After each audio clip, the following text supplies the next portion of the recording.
Hello everyone, welcome back to our YouTube channel AR study classes. हम पढ़ रहे हैं ट्रांसपोर्टेशन इंजीनियरिंग और प्रीवियस लेक्चर में हमने अपना यूनिट फर्स्ट कवर किया था और आज हम कवर करने वाले हैं अपना यूनिट नंबर सेकेंड। ठीक।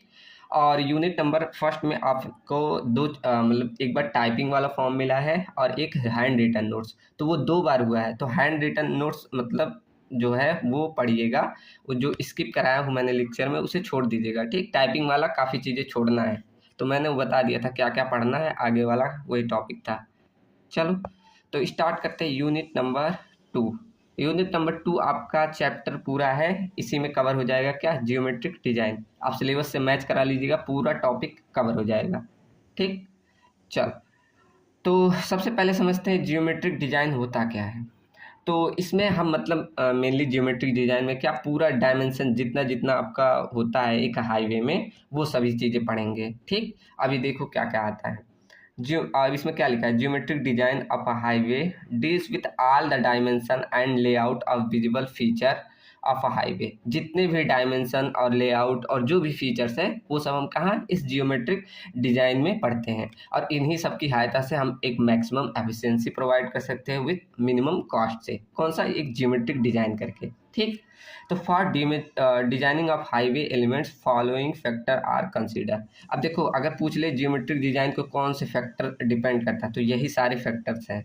आपके ये क्वेश्चन बनता है AQ में कि बताओ जियोमेट्रिक डिजाइन पे कौन कौन से फैक्टर डिपेंड करते हैं। तो देखिए, पहला फैक्टर है टोपोग्राफी या टेरेन, मतलब आपकी ज़मीन कैसी है। सिंपल ये देखिए, तो टोपोग्राफी और terrain condition influence the design speed. मतलब आपकी जिस प्रकार का टोपोग्राफी रहेगा उसी प्रकार की आपकी व्हीकल की डिजाइन स्पीड रहेगी। That govern into the designing of highway element, जो कि हमारा इसी पे डिपेंड कर जाता है कि आपको मतलब हाईवे एलिमेंट्स कौन सा लेना है, किस प्रकार क्या करना है, ये हमारा टोपोग्राफी टेरेन डिफाइन करता है। ठीक। जैसे देखो बोला है अगर आपका प्लेन टेरेन है, मतलब जहाँ पर एकदम प्लेन ज़मीन है, वहाँ का स्लोप 0 से 10% तक होना चाहिए, तब उसे हम प्लेन टेरेन बोलेंगे। ठीक। अगर रोलिंग है तो उसे 10 से 25% तक का क्रॉस स्लोप है तो उसे रोलिंग टेरेन बोला जाता है या टोपोग्राफी। अगर माउंटेनियस है तो 25 से 60% तक। 60% मतलब यहाँ देखो 20/100, सॉरी 25/100 करोगे तो 1/4, ऐसे इस प्रकार का स्लोप है। इसका मतलब ये है। ठीक। तो इतना क्रॉस स्लोप रहता है किसमें, आपका माउंटेनियस रीजन में। और स्टीप अगर है काफ़ी मतलब है तो इसका क्रॉस स्लोप 60% से भी ज़्यादा होता है, तो उसे स्टीप के अंतर्गत रखा जाता है। ठीक। तो पहला फैक्टर हुआ क्या, टोपोग्राफी या टेरेन, इस पे डिपेंड करता है आपका डिजाइनिंग। ठीक। Geometric designing. सेकंड आता है डिजाइन स्पीड। अब डिजाइन स्पीड कितना रखना है आपको, मतलब ज़्यादा डिजाइन स्पीड वाली गाड़ियाँ चलनी है या स्लो, तो यही कह रहा है कि design speed of vehicle depend upon its type of road. ठीक। अब वहाँ आपको जितनी तेज़ गाड़ियाँ चलानी है, जैसे आपका नेशनल हाईवे पे कितना तेज़ गाड़ी चलती है, उसके कंपेयर टू स्टेट हाईवे में और स्लो चलेगी, और विलेज रोड में तो और स्लो चलेगी। ठीक। तो इस प्रकार डिजाइनिंग स्पीड किस पे डिपेंड किया कि आपका रोड का टाइप कौन सा प्रकार का है। ठीक। उसके बाद क्या कर रहा है, डिजाइन स्पीड ऑफ व्हीकल, यही मतलब design of speed of vehicle he decide करती है कि आपका क्रॉस सेक्शन एलिमेंट कैसा होना चाहिए। Width, side distance, radius, cross, super elevation, transition of gradient. जैसे इसके कहने का मतलब कि डिजाइन स्पीड अगर आपको ज़्यादा रखनी है तो कितना, ऐसे काफ़ी चौड़ा रोड रखेंगे, लेकिन आप गाँव में देखो कम डिजाइन स्पीड है तो ऐसे पतली पतली रोड रहती नहीं। तो वही कह रहा है कि डिजाइन स्पीड किस पे डिपेंड कर रहा है कि विड्थ कितना रखना है, साइड डिस्टेंस कितना रखना है, रेडियस ऑफ कर्व कितना रखना है। ये सारी चीज़ें जो दी गई है ये सब डिजाइन स्पीड पे डिपेंड करती है। ठीक। कितना विड्थ रखना है, कितना डिस्टेंस, कितना सब कर्व कितना रखना है, ये सारी चीज़ें हमारी डिजाइन स्पीड बताती है। चलो ये देखो है डाटा, ये IRC के द्वारा दिया गया है। आपको मतलब बस प्लेन का याद कर लेना, अगर याद हो जाए सिंपल है। 10, 80, 80, 65, 65, 50, 50, 40, ऐसे डिक्रीज फॉर्म में याद रखना ना, कि national highway, major district road, other district road, village और एक्सप्रेसवे, इनके लिए प्लेन में, ये देखो प्लेन में रूलिंग और मिनिमम डिजाइन स्पीड में कितना स्पीड रखना है, ये एक IRC द्वारा डिसाइड किया गया है। ठीक। एक का याद कर लेना, पूरा तो याद नहीं होगा, एक का याद कर लेना, पूरा ऐसे बना देना इतना कि प्लेन टेरेन के लिए आपका कितना होना चाहिए स्पीड। ठीक। चलो और सारे फैक्टर है, जैसे traffic factor, environmental factor. Environmental factor मतलब जैसे वहाँ ज़्यादा बारिश आती है, कम बारिश होती है, इन सब पे भी ज्योमेट्रिक डिज़ाइन डिपेंड करता है। डिज़ाइन हाउरली वॉल्यूम मतलब वहाँ की कैपेसिटी कितनी है, ज़्यादा गाड़ियाँ रुकती है, कम गाड़ियाँ रुकती है, तो इस पे भी हमारा ज्योमेट्रिक डिज़ाइन डिपेंड करता है। ठीक, तो ये सारा रहा फैक्टर्स कि कौन कौन से फैक्टर होते हैं जो ज्योमेट्रिक डिज़ाइन पे डिपेंड करते हैं। ठीक, अब पढ़ते हैं हर एक एक एलिमेंट, पेमेंट की एक एक एलिमेंट। यहाँ आप हेडिंग डाल लीजिएगा कि हम एक एक एलिमेंट पढ़ने वाले हैं। तो पहला एलिमेंट पढ़ते हैं कि पेमेंट सरफेस कैरेक्टरिस्टिक कैसा होना चाहिए। मतलब आपका पेमेंट जो बना है, पेमेंट मतलब वही जो कैरिज वे होता है जिस पे रोड ऐसे गाड़ियाँ ट्रेवल करती है, तो इसके क्या क्या कैरेक्टर होने चाहिए। तो यहाँ लिखा है it depend upon payment type. अगर पेमेंट का कैरेक्टर देखना है तो उसका पेमेंट का टाइप कौन है, विच turn into depend on the availability of material. ये उस पर डिपेंड है वहाँ आसपास किस प्रकार के मटेरियल अवेलेबल है, ये भी इस पर डिपेंड करना है कि आपका पेमेंट किस प्रकार बनेगा। ठीक, और मटेरियल की कॉस्ट कितनी आएगी, कंपोजिशन ऑफ ट्रैफिक कितना है, मतलब ज़्यादा ट्रैफिक है तो और अच्छा पेमेंट बनाना होता है। क्लाइमेट कंडीशन कैसी है, जैसे ज़्यादा बारिश होती है या कम बारिश होती है, तो इन सब पे आपका पेमेंट डिपेंड करता है। ठीक, अब इस पे भी डिपेंड करता है कि वहाँ फ्रिक्शन कैसा लगे, पेमेंट पे फ्रिक्शन कितना आ रहा है, पेमेंट की अनइवनेस मतलब ऊबड़ खाबड़ कैसा है, ये आपको डिपेंड करता है। लाइट रिफ्लेक्शन कैरेक्टरिस्टिक मतलब यहाँ पर अगर आपकी गाड़ी चल रही है, मान लो ये आपका व्हीकल है, ऐसे आपका ये व्हीकल है चल रहा है, तो ये अगर यहाँ लाइट को भेजा जा रहा है रात में तो कितना रिफ्लेक्ट कर रहा है, आपने रिफ्लेक्शन पढ़ा ना, तो जब भी आपके आंखों में रिफ्लेक्ट होकर पड़ेगा तो कितना दिखाई दे रहा है, तो इस पे भी आपका पेमेंट सरफेस कैरेक्टरिस्टिक डिपेंड करता है। ठीक,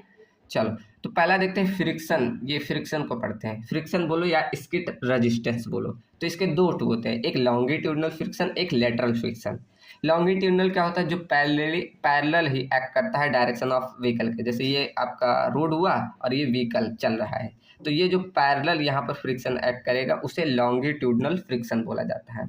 इसे F equal to small f into N, कहीं कहीं म्यू इंटू एन लिखा होता है, ये भी लिख सकते हैं। ठीक, तो यहाँ पर फ्रिक्शन की वैल्यू जो होती है लॉन्गिट्यूडनल फ्रिक्शन में 0.35 से लेकर 0.40 के बीच में आती है। ठीक, ये डिजाइन ऑफ स्पीड पे भी डिपेंड करती है। देखो यहाँ बना हुआ है लॉन्गिट्यूडनल फ्रिक्शन के लिए ये डिजाइन स्पीड में, मतलब इतनी स्पीड है तो फ्रिक्शन कितना रहेगा, इतनी स्पीड पे लॉन्गिट्यूडनल फ्रिक्शन कितना रहेगा। तो ये भी चार्ट अगर ध्यान हो जाए तो अच्छी बात, ये भी लिख दीजिएगा। ठीक, चलो सेकेंड एक्ट करता है लेटरल फ्रिक्शन। ये कब एक्ट करता है, जब आपकी व्हीकल एक हॉरिजॉन्टल कर्व पे जाती है, तब क्या करता है सेंट्रीफ्यूगल फोर्स आउटवर्ड डायरेक्शन में एक्ट करता है, तब यहाँ जो फ्रिक्शन होता है तब उसे हम बोलते हैं लेटरल फ्रिक्शन। देखो ये लिखा है lateral friction will act wheel of the vehicle and payment surface when inter in any horizontal curve. किसमें, किसी हॉरिजॉन्टल कर्व में इंटर कर रहा है, और सेंट्रीफ्यूगल फोर्स कब एक्ट कर रहा है, आउटवर्ड डायरेक्शन में। देखो ये आपका किस पे, हॉरिजॉन्टल कर्व पे इंटर किया,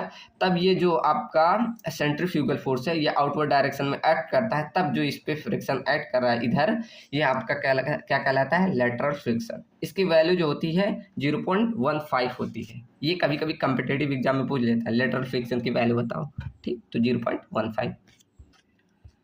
अब देखो स्किड या स्लिपिंग क्या होता है, सिंपल समझो। यहाँ देखो दो व्हील्स बने हुए आपको दिख रहा है, ये दो व्हील्स हैं बने हैं ना, तो अगर आपके ये व्हील्स का रोटेशनल मूवमेंट अगर मतलब ये घूमने वाली गति ये क्या हो जाए, ज़्यादा हो जाए, और आपका जो ट्रांजिशनल मूवमेंट मतलब आगे बढ़ने वाला कम रहे, तो कौन सी कंडीशन बनेगी, आपकी यही व्हीकल ऐसे घूम रही है और आगे ज़्यादा नहीं बढ़ रही, तो क्या होता है, आप बोलते हैं ना स्लिप कर रही है गाड़ी, तो यहाँ स्लीपिंग कंडीशन बन जाती है।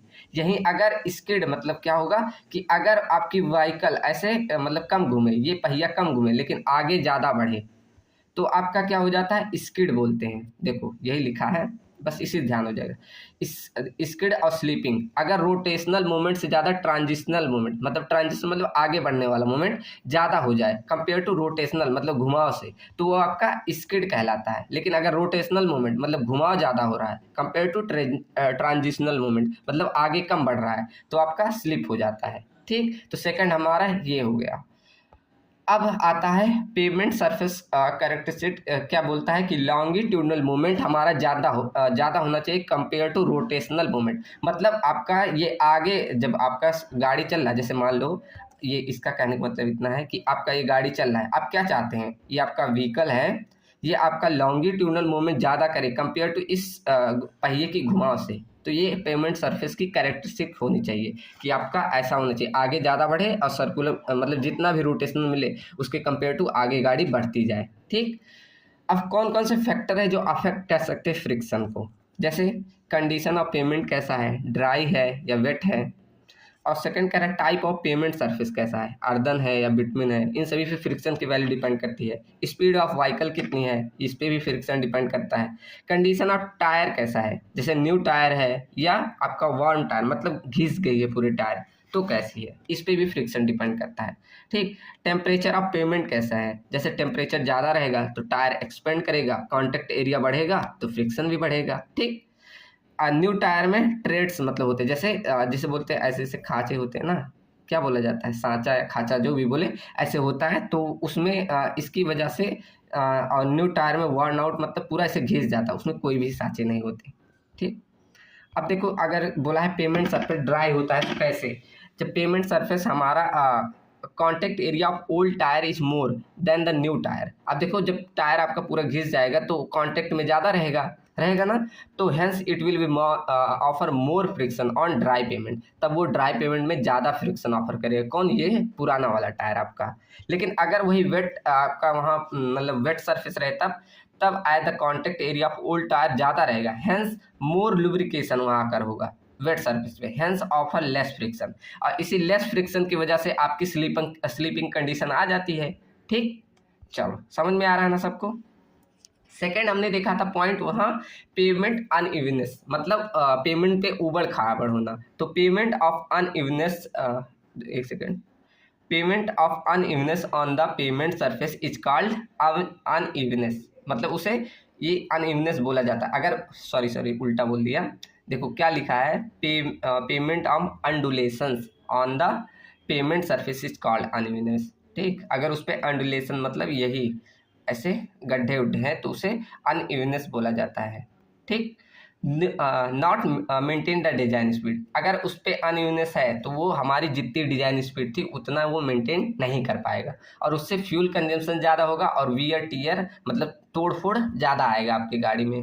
ठीक, और आपका इससे अगर आपका एक गड्ढा हो जाता है देखते हुए समय समय पे, और ये गड्ढा बढ़ता ही जाता है बढ़ता जाता है, क्यों, इसमें वियर टीयर और ज़्यादा होता है, तोड़ फोड़ होता ही रहता है। ठीक, सेकंड है द अनइवनेस में, देखो ये बोला है कि अनइवनेस इंडेक्स एक पैरामीटर है बम्प इंटीग्रेटर, इससे मेटर, ये एक इंस्ट्रूमेंट है, इससे हम मेजर करते हैं क्या, अनइवनेस इंडेक्स बोलते हैं, इसे मेजर किया जाता है mm/किलोमीटर, लेकिन इन इंडिया में और अदर कंट्री मतलब इंटरनेशनल लेवल पे इसे मेजर किया जाता है IRI मतलब इंटरनेशनल रफनेस इंडेक्स बोला जाता है। इसको निकालने के लिए जो बम्प इंडिकेटर का mm/किलोमीटर होता है, लेकिन इसका मीटर/किलोमीटर होता है, इसको निकालने के लिए आप 630 इंटू IRI जो इंटरनेशनल रफनेस इंडेक्स मिला है उसके पावर 1 पे 1.21 करेंगे, तब आपको ये कन्वर्ट हो जाएगा बम्प इंडिकेटर, सॉरी बम्प क्या था,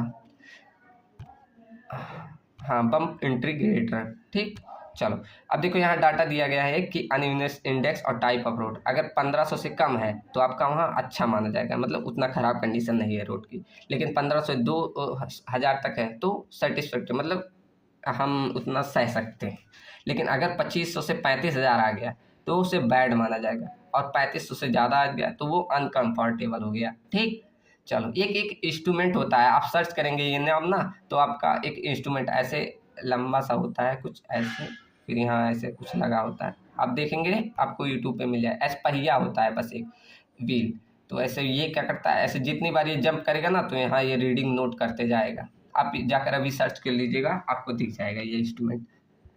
चलो उसके बाद थर्ड हमने पढ़ा था पेमेंट रिफ्लेक्टिव कैरेक्टरिस्टिक, या इसे लाइट रिफ्लेक्टिंग कैरेक्टर बोलेंगे। ठीक, तो ये क्या होता है, visibility over the pavement surface depend upon the colour and light characteristic, the glare caused by the reflection of headlight is high on the wet surface. अब देखो वही बोल रहा है कि अगर रिफ्लेक्शन किस पे हाई होगा, ऑन वेट सरफेस पे, जब आपका मतलब सरफेस गीला रहता है तो उसके कारण आपका रिफ्लेक्शन ज़्यादा होता है कंपेयर टू ड्राई पेमेंट पे। ठीक, तो यही बस बोला है। अब सेकेंड एलिमेंट पढ़ते हैं, अब एक एक हम एलिमेंट पढ़ रहे हैं पूरा, रोड का, ठीक। सेकंड हमारा आता है कि क्रॉस स्लोप, जिसे हम कैम्बर बोलते हैं। ये क्या होता है? तो ये इस प्रकार का ऐसा स्लोप प्रोवाइड किया जाता है, उसे ही हम कैम्बर बोलते हैं। ये आपका रोड है, यहाँ काफ़ी जूम करके ऐसे दिखाया गया है, समझिए, ठीक। तो ये क्या करता है, पानी अगर बारिश हो रहा है तो इसे ड्रेन आउट करता है, ड्रेन में ऐसे भेज देता है, जिससे आपका पेमेंट रोड सरफेस और दिनों तक टिका रहता है, ठीक।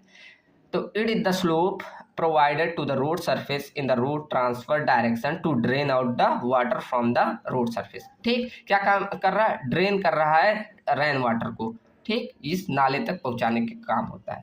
अब ये कई प्रकार के होते हैं, जैसे straight line camber, parabolic camber और कंबाइंड होगा, हाँ, कंबाइंड या स्ट्रेट ऑफ, ये मतलब कॉम्बिनेशन होता है ऑफ स्ट्रेट एंड पैराबोलिक का, ठीक। इसको आप निकाल सकते हैं, जैसे देखो ये 1/n इस स्लोप की value equal to tan theta होता है, tan थीटा रखेंगे तो ये आ जाएगा, ठीक। ऐसे आप निकाल सकते, डायरेक्ट आप ये फार्मूला ध्यान रखिए कि अगर मुझे कैम्बर की हाइट निकालनी होगी तो h equal to W/2 into H, ठीक। W क्या होता है? विड्थ आपकी कितनी है। ऐसे आप पैराबोलिक का निकाल सकते हैं, डायरेक्ट फार्मूला ध्यान रखें, वही फार्मूला होता है h बराबर W/2h, ठीक। सेम देखो यहाँ पर एक कंडीशन होती है कि अगर आपका स्ट्रेट पैराबोलिक है और combination of straight and parabolic है, तो उस पर कौन सी गाड़ी मतलब ज़्यादा कंफर्टेबल रहेगी, कौन सी कम। तो देखो अगर यहाँ स्लो व्हीकल चल रही, फास्ट चल रही है, तो इसमें से कौन सा ज़्यादा कंफर्टेबल है? तो देखो slow moving vehicle are more comfortable, यहाँ जो चलेगी वो ज़्यादा कंफर्टेबल रहेगी कंपेयर टू इसके। ऐसे इस पे देख लीजिए, इस पे, ठीक। यहाँ पर कौन सा फास्ट मूविंग ज़्यादा कंफर्टेबल है? यहाँ पर दोनों रहेगी, ठीक। चलो, तो उसी हिसाब से यहाँ पर ऐसे प्रीफर किया जाता, बनाया जाता रूट को। अब यहाँ बोला गया कैम्बर जो होता है ये डिपेंड करता है कि आपका पेमेंट का टाइप कौन सा है और वहाँ पर अमाउंट ऑफ रेनफॉल कितना होगा। जैसे देखो यहाँ पर वैल्यू दी गई, सीमेंट कंक्रीट या हाई बिटुमिनस सरफेस बनाना है तो वहाँ अगर हैवी रेनफॉल है तो इतना का स्लोप प्रोवाइड कीजिए। अब कैम्बर एक प्रकार का स्लोप तो ही हुआ, तो इतना 1/50 का कैम्बर। अगर वहीं लाइट रेनफॉल हो रहा है, कम हो रहा है, तो 1/60 का। ऐसे थिन बिटुमिन WBM अर्दन का आप देख लीजिएगा, ठीक। तो ये भी चार्ट अगर ध्यान एक बार पढ़ेंगे तो ध्यान हो जाएगा। देखो ये बढ़ता हुआ जाए 1/50, 1/60, 1/40, 1/50, 1/36, 1/, एक ही डाटा है, ज़्यादा कुछ डिफरेंस नहीं है, ये याद हो जाएगा। अगर ये सब लिखेंगे एग्जाम में ना तो आपका मार्क्स बहुत गेन होता है, ठीक। चलो सेकंड पढ़ते हैं कर्व।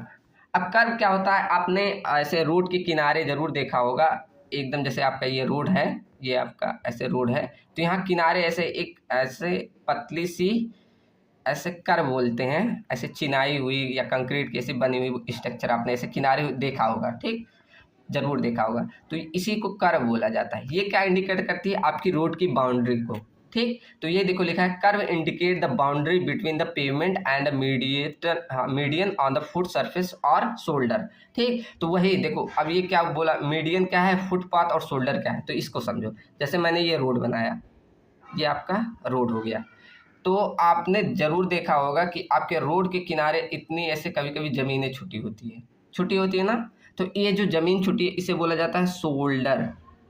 ये किनारे जो होता है इसे शोल्डर बोला जाता है, और यहीं पर इसे या तो फुटपाथ कहीं कहीं प्रोवाइड कर दिया जाता है। ये शोल्डर क्या होता है अभी हम आगे पढ़ेंगे, ठीक। वही लिखा है, और फुटपाथ और शोल्डर, या कहीं कहीं इसे फुटपाथ बना दिया जाता है, कहीं कहीं शोल्डर बनाया जाता है। अब शोल्डर किस काम पे आता है और फुटपाथ किस काम आएगा वो आगे देखेंगे। और ये एक टर्म है मीडियन क्या होता है? आपने देखा होगा ऐसे बीच में इतनी सारी ऐसे कभी कभी ऐसे चौड़ी सी जगह छोड़ी जाती है ना, तो इससे हेड ऑन कोलिजन मतलब टकराव गाड़ी ना हो, इसलिए प्रोवाइड किया जाता है, ठीक। तो अब बस समझो कर्व कहाँ पर है, समझ गया ना, एकदम किनारे, एकदम ये किनारे वाला जो पार्ट होता है जो बाउंड्री डिसाइड करता है उसी को हम कर्व बोलते हैं। अब ये कई प्रकार के होते हैं, low curve, semi curve, barrier curve, submerged curve, ठीक। अब लो कर्व क्या है देख लीजिए, कुछ ऐसा बनाता है। इसमें क्या, अगर गाड़ियाँ चाहें तो एक इसके ऊपर से ट्रैवल कर सकती है, मतलब पार कर सकती है। तो यही बोला, allow the driver to enter the shoulder area with less difficulty, मतलब अगर इससे आपको ड्राइवर को या जो व्हीकल चला रहा है वो अगर इस पे चढ़ाना चाहे तो लेस डिफिकल्टी के साथ चढ़ा सकता है, ठीक। वही सेमी बैरियर कर्व में तो ये कुछ ऐसा बना होता है, पढ़ लीजिएगा इसके बारे में, ठीक।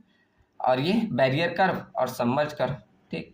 सबमर्ज कर्व यहाँ लिखा है, in rural road submerge curve are sometimes provided at pavement edge, ठीक। तो इसे कहाँ रूरल एरिया में प्रोवाइड किया जाता है सबमर्ज, वो भी एज पे, ठीक। This provided lateral stability to base course and flexibility. ये क्या करते हैं, सबमर्ज कर का मेन काम क्या होता है, लेटरल स्टेबिलिटी प्रोवाइड करना। ऐसे आपका रोड बना हुआ है तो ऐसे बाहर ना निकले मटेरियल, इसके लिए। ठीक, ये एक पॉइंट लिखा है, ध्यान रखिएगा, अभी बहुत काम आएगा। एज पर आईआरसी स्टैंडर्ड व्हीकल की विड्थ कितनी होनी चाहिए, 2.44 मीटर। मतलब ये आपका जान लो व्हीकल है तो व्हीकल की ये विड्थ जो है ये कितना होना चाहिए, 2.44 मीटर। ठीक, चलो अब देखते हैं विड्थ ऑफ पेमेंट या कैरिज वे। अब पहले समझो ये मतलब कैरिज वे क्या होता है। जैसे आपने रोड देखा, ये आपका रोड है, ठीक, ऐसे देखा है ना। तो इसमें आपका जो कैरिज वे मतलब जो भाग आपका व्हीकल को कैरी करता है वही कैरिज वे होता है। यहाँ पर ये भी ध्यान रखें, ऐसे बीच में मीडियन या सेपरेटर रहता है, ऐसे इसकी विड्थ भी होती है। तो जितना पार्ट ये वाला पूरा पार्ट जितना आपका इस पे गाड़ियाँ ट्रैवल करती है उसे ही कैरिज वे बोला जाता है। ठीक, समझ में आया ना। चलो तो अब बढ़ते हैं, क्या लिखा है, the width of the carriage way different condition. अब कितनी विड्थ होनी चाहिए यही देख लीजिए। सिंगल लेन के लिए 3.7, 2 लेन विथ राइज कर्व है अगर है तो 7 metre, 2 lane with raise curve, ये विदाउट राइज कर्व था 7, अगर कर्व राइज है तो 7.5, अगर इंटरमीडिएट कर्व है 5.5, अगर मल्टी लेन है तो 3 पॉइंट। मल्टी लेन मतलब आप बड़े बड़े शहरों में देखा होगा, ऐसे एक रोड पे काफ़ी लेन्स बनी, एक ऐसे काफ़ी लेन्स बनी होती है। तो अगर ऐसे है मल्टी लेन है तो हर एक लेन की मीटर 3.5 मीटर पर लेन होनी चाहिए। ठीक, ये बड़े बड़े शहरों में होता है, अपने गांव मतलब छोटे छोटे इलाकों में तो नहीं, मैंने खुद नहीं देखा अभी तक। ठीक, चलो अब देखते हैं मीडियन या सेपरेटर। अब वही मैंने बोला मीडियन या सेपरेटर क्या होता है, ऐसे बीच में जो हेड ऑन कोलिजन से बचाए वही हमारा मीडियन या सेपरेटर होता है। तो क्या लिखा है, these are provided between 2 sets of the traffic lanes divided into traffic moving on opposite side. क्या करता है, डिवाइड करता है जो आपकी अपोजिट साइड की व्हीकल आए उनको। ठीक, the main function is to prevent the head on collision. ठीक, क्या कर रहा है मेन फंक्शन कि हेड ऑन कोलिजन मतलब आपस में टकराव ना हो व्हीकल में। ठीक, आईआरसी रिकमेंड, अब देखो यहाँ आईआरसी ने रिकमेंड किया है कितनी विड्थ होनी चाहिए कितनी नहीं, तो यहीं देख लो। अगर आपका अर्बन एरिया है रूरल एरिया है तो डिजायरेबल और मिनिमम मतलब कितना प्रोवाइड करना चाहिए 5 मीटर अर्बन एरिया में, लेकिन अगर जगह नहीं अवेलेबल है तो 1.2 मीटर तक प्रोवाइड कर सकते हैं मिनिमम से मिनिमम, और मैक्सिमम इतना प्रोवाइड करना है। लेकिन वही रूरल एरिया है मतलब ग्रामीण एरिया है तो वहाँ 5 मीटर प्रोवाइड करना है, लेकिन मिनिमम से मिनिमम आपको 3 मीटर इतना करना ही है। तो यही सारा पॉइंट इसमें लिखा है, ऊपर पढ़ लीजिएगा। ठीक, समझ में आया ना कि अगर आपका शहरी इलाका है तो 5 मीटर बोला गया है प्रोवाइड कर, लेकिन अगर जगह नहीं है तो आप 1.2 मीटर मिनिमम से मिनिमम प्रोवाइड कीजिए। लेकिन अगर वही आपका कौन सा ग्रामीण इलाका है, गांव वाला इलाका है, तो 5 मीटर तो प्रोवाइड करना है, लेकिन वहाँ भी अगर जगह ना अवेलेबल हो तो 3 मीटर तक आपको प्रोवाइड ही करना है। ठीक, चलो ये बोला है कि स्लोप कितना देना चाहिए। ठीक, अब देखो लास्ट आता है शोल्डर, अभी मतलब लास्ट नहीं अभी बहुत है। शोल्डर क्या होता है, शोल्डर वही हमने बोला ऐसे रोड बना हुआ है तो किनारे पे आपने ऐसे जमीन छूटी हुई देखी होगी, जरूर देखा होगा सबने, ऐसे जहाँ पर अगर आप कार ड्राइव करते होंगे या आपने मोटरसाइकिल ही ड्राइव किया होगा तो रोड अगर आपको रोकना होता है तो यहाँ आप किनारे अपनी व्हीकल ऐसे लगाते हैं ना, तो उसे ही शोल्डर बोला जाता है। अब ये देखो इसीलिए इसे इमरजेंसी लेन भी कहा जाता है। ठीक, तो surface of the shoulder is kept rough than the adjacent pavement. तो उसका जो सरफेस है मतलब शोल्डर का वो रफ रखना चाहिए। ऐसा नहीं आपने ये शोल्डर बनाया तो सेम कलर का यहीं ये भी आपका रोड की ही तरह लगेगा तो क्या डिफरेंस रहेगा, तो इसे रफ रखा जाता है। यहाँ पर सिर्फ गाड़ियों को अगर रुकना है तो इमरजेंसी के लिए रुक सकती है, और स्ट्रेंथ इतना रहना चाहिए कि वो लोड को हैवी लोड जैसे ट्रक को रुके तो भी हमारा वियर कर जाए। ऐसा नहीं अगर वह ट्रक को रोका जाए तुरंत वहाँ की जमीन नीचे चली जाए, इतना नहीं कमजोर होना चाहिए। ठीक, चलो उसके बाद क्या लिखा है, शोल्डर हमें दोनों डायरेक्शन में प्रोवाइड करना चाहिए। उसके बाद द अर्दन शोल्डर शुड है मतलब जो मिट्टी वाली शोल्डर हो, वही सारा पॉइंट लिखा है कि मिट्टी की शोल्डर है तो मजबूत होना चाहिए। कहीं कहीं पत्थर का भी प्रोवाइड मतलब पत्थर के सरफेस भी डाल दिए जाते हैं, जहाँ नेशनल हाईवे देखेंगे स्टेट हाईवे इन सभी में अच्छे खासे मतलब प्रोवाइड किए, लेकिन आप कॉमन विलेज रोड में देखोगे तो अर्दन शोल्डर ही प्रोवाइड किए जाते हैं। ठीक, शोल्डर की मिनिमम विड्थ आपको कितनी देनी है, 2.5 मीटर। ठीक, अब वही लिखा क्रॉस स्लोप इतना रखना चाहिए। अब देखो शोल्डर की क्रॉस स्लोप इतना रखना है, जैसे आपने ये रोड बनाया अब यहाँ इसकी स्लोप इतना रखना चाहिए कि यहाँ पानी ना रुके, पानी यहाँ से तुरंत ड्रेन आउट हो जाए। ये शोल्डर है आपका, मान लो ये एरिया आपका शोल्डर है, ठीक। अब यहाँ पानी नहीं रुकना चाहिए, इतना स्लोप मतलब इससे ज़्यादा ही स्लोप रखना चाहिए, तो ये स्लोप का बोला है, कितना रखना है 3%, ठीक। चलो समझ में आया ना सबको शोल्डर। अब देखिए अगला आपका है रोडवे या विड्थ ऑफ फॉर्मेशन का क्या है। देखो जो टोटल आपका अभी तक जितना पढ़ा इनको सम कर देंगे तो वही आपका रोडवे या विड्थ ऑफ फॉर्मेशन बोला जाता है। ये थ्योरी वही लिखी है। देखो जैसे ये आपका शोल्डर हो गया, ये आपका कैरिजवे हो गया, ये कैरिजवे और ये मीडियन और यहाँ शोल्डर, तो इन सभी का सम आपका विड्थ ऑफ फॉर्मेशन कहलाता है। यही लिखा है सम ऑफ द, पढ़ लीजिएगा आप, ठीक। तो विड्थ ऑफ द यहाँ वही फॉर्मूले में लिख दिया, width of formation equal to width of carriageway plus shoulder plus median और सेपरेटर, वही आपका रोडवे या विड्थ ऑफ फॉर्मेशन बोला जाता है। और लेकिन जब कटिंग में आप बनाएं, जैसे कहीं कहीं ऐसे मिट्टी को काट कर रोड बनाया जाता है तो उसमें यहाँ पर ड्रेनेज प्रोवाइड किया जाता है, तो ऐसा ना हो आप जोड़े तो पूरा ये ड्रेनेज को नहीं कंसीडर किया जाता, ठीक। तो यहाँ देखो लिखा हुआ है width of formation in cutting, ठीक। ये इस केस में था, कटिंग में नहीं था, ठीक। इसे बोला जाता है फिलिंग में और इसे बोला जाता है कटिंग में, ठीक। तो कटिंग जब में आ जाए तो आपको वहाँ एक्सक्लूड कर देना है साइड ड्रेन को, मतलब यहाँ पर ऐसे साइड ड्रेन प्रोवाइड किया जाता है तो उस साइड ड्रेन को नहीं कंसीडर करना। आपको हमेशा विड्थ ऑफ फॉर्मेशन में क्या शोल्डर, कैरिजवे, मीडियन और यहाँ पर क्या बनेगा फिर कैरिजवे फिर शोल्डर, इसी को जोड़ना है, ठीक।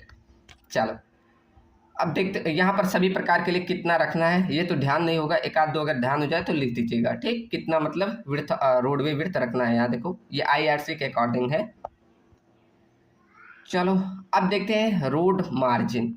अब रोड मार्जिन के अंतर्गत बहुत सारी चीज़ें आती हैं, ये छोटे छोटे एलिमेंट, जैसे गार्ड रेल, आपने देखा होगा ऐसे रोड बना होता है, अगर हाईवेज आप ऐसे ब्रिज में चढ़ते हैं तो ऐसे किनारे ऐसे गार्ड रेल प्रोवाइड किए जाते हैं, जिससे आपकी गाड़ी अगर कहीं टकराव हो रही तो वो बाहर ना ऐसे मुड़ के चली जाए, ठीक। तो यही आपका गार्ड रेल करता है। ऐसे फुटपाथ बने होते हैं, ये सब चीज़ें आपकी आ जाती है। ड्राइवेज क्या होता है, जैसे कि आपने देखा होगा कहीं अगर बड़े बड़े आप नेशनल हाईवे में मतलब जा रहे हैं तो क्या होता है उसमें ऐसे किनारे ना, अगर कहीं पर कुछ खाना हुआ है या कुछ आपको फ्यूल भराना हुआ तो वहाँ पर ऐसे साइड में स्टेशन बने होते हैं, तो इसके लिए अलग से ऐसे ड्राइवे दिया होता है, तो उसे ड्राइवेज बोला। देखो ये लिखा है it connect the highway with local commercial establishment like service station, fuel station, restaurant, तो इन सभी चीज़ों से कनेक्ट करने के लिए ऐसे बगल में ऐसे रोड बना दी जाती है, ठीक, उसे ड्राइवेज बोला जाता है। साइकिल ट्रैक, तो अर्बन एरिया में जहाँ शहरी इलाके होते हैं वहाँ पर स्पेशली साइकिल ट्रैक बनाए जाते हैं, 2 मीटर मिनिमम इसकी विड्थ रखी जाती है, लेकिन ये भी इंक्रीज कर दिया जाता है अगर वहाँ ज़्यादा साइकिल लोग यूज करते हैं, ठीक। तो गांव में तो ये नहीं बनता लेकिन शहरी इलाकों में साइकिल ट्रैक बनते हैं, ठीक। अब अगला है पार्किंग लेन्स। ये क्या होता है, जैसे आपको अगर गाड़ी पार्क करनी है तो उसके लिए भी अलग से लेन बनाया जाता है, तो ये कई प्रकार से पार्किंग होती है, हमारा आगे सिलेबस में तो देखेंगे। जैसे पैरेलल पार्किंग करनी है तो उसके लिए बनाया जाता है, कहीं कहीं एंगुलर पार्किंग होता है तो वो भी आगे सिलेबस में है, ठीक। तो मिनिमम विड्थ कितनी रखी जाती है 3 मीटर पैरेलल पार्किंग के लिए। ऐसे आपका बस बेस जैसे आप बस का वेट करते हैं ना तो किनारे देखते होंगे ऐसे विड्थ काफ़ी बढ़ा दी जाती है, तो यहाँ आपका बस ऐसे रुकता है, ठीक। तो उसे बस बेस बोला जाता है।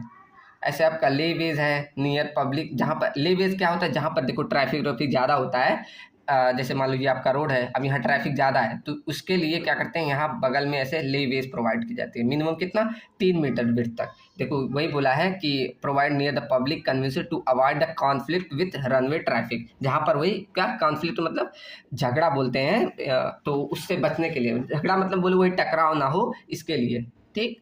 3 मीटर मिनिमम प्रोवाइड की जाती है इसकी विड्थ। अब फ्रंटेज रोड क्या होता है, यही जैसे आपका ये रोड जा रहा है तो सेपरेट करने के लिए आपका अलग से ऐसे पैरेलली रन करें तो वही प्रोवाइड किया जाए तो उसे फ्रंटेज रोड कहते हैं। एम्बैंकमेंट स्लोप ऐसे होता है, ठीक। तो ये सारे आपका क्या हुआ रोड मार्जिन के अंतर्गत आता है। तो ऐसे ये भी क्वेश्चन आपके एक में बनता है कि रोड मार्जिन बताओ, तो यही सारे एलिमेंट के बारे में लिख लीजिएगा। जितने सारे एलिमेंट अब तक आपने देखे होंगे पूरे रोड पे सब लिख सकते हैं रोड मार्जिन में, ठीक। चलो अब आपका क्या है लैंड विड्थ या राइट ऑफ वे, ठीक। अब ये क्या होता है, जैसे आपने सुना होगा जब आपका रोड बनता है तो बोलते हैं थोड़ी सी जमीन छोड़ के रखो, कहते हैं ना, तो वही जितनी पूरी छोड़ के रखी गई, देखो यहाँ फिगर में ये आपका कितना हुआ है, रोड तो इतने में बन रहा है जिसे विड्थ ऑफ फॉर्मेशन बोलते हैं, तो यहाँ थोड़ी सी ऐसे डिस्टेंस छोड़ी जाती है, इसे बोला जाता है रोड मार्जिन, ठीक, तो यही टोटल आपका जितना विड्थ हुआ इसे बोला जाता है राइट ऑफ वे। इसके बगल में आपका तब बिल्डिंग लाइन बनता है, उसके बाद control line, building line control line. ठीक, तो ये फिगर जरूर ध्यान रख लेना। तो यही पूरा लिखा है। राइट ऑफ वे क्या होता है? Land width. तो right of way is the area acquire for the road along the alignment. ठीक, the width of the acquire length, जितना आप एक्वायर लेंथ कर रहे हैं वही आपका राइट ऑफ वे या लैंड विड्थ बोला जाता है। ठीक, ये कितनी विड्थ किसके लिए, जैसे प्लेन रोलिंग किसके, ये तो ध्यान नहीं हो पाएगा। अगर ध्यान हो जाए तो अच्छी बात, ये बनाएंगे ना तो बहुत मतलब जान लो आपका मार्क्स गेन होगा। ये सारा वही सब डाटा है। अब आपका आता है मेन, यहाँ आपको ध्यान देने की बात है, साइड डिस्टेंस कंसिडरेशन। अब यहाँ बहुत लोगों को कन्फ्यूजन होगा, लेकिन एकदम जैसे मैं बोलूँगा ध्यान दीजिएगा। आपसे अगर आप तक तो पूरी थ्योरी थी, लेकिन अब थोड़ा आपका बोला जाए डेरिवेशन या थोड़ा सा आपका फॉर्मूला वाला पोर्शन आएगा, तो आपसे और थोड़ा ध्यान दीजिएगा। ठीक, मैं और स्लो पढ़ाऊँगा आप। चलो तो स्टार्ट करें। Side distance consideration. अब इसे क्या होता है, ये मतलब ये ऐसी लेंथ होती है जो रोड, देखो पूरे के लिए, it is the length of road visible ahead to the driver at any instant along the centre line of road.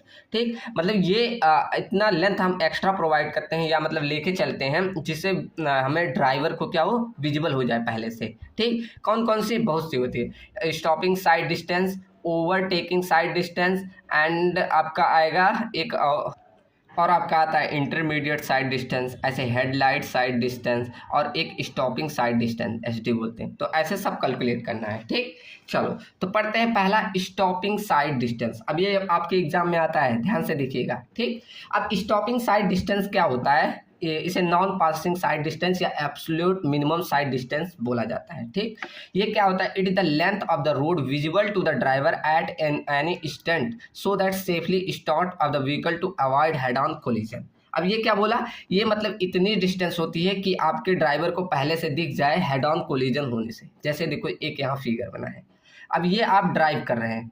ठीक, आपको क्या हुआ, एक ऑब्स्ट्रक्शन दिखा, मतलब कोई भी वस्तु ऐसे दिखा आगे, बड़ी सी मान लो पत्थर है रोड में, आप ऐसे चलाते चल रहे, आपको दिखा, आपने उसे सेंस किया, आपने उसे महसूस किया, यहाँ आगे ऑब्जेक्ट है। फिर क्या किया, आप थोड़ी दूर चले, तब तक कहाँ देखा, फिर आपने ब्रेक अप्लाई किया, तब जाकर आपका मतलब ब्रेक अप्लाई किए तुरंत थोड़ी गाड़ी रुक जाती है, थोड़ा सा ट्रैवल करके तब रुकती है।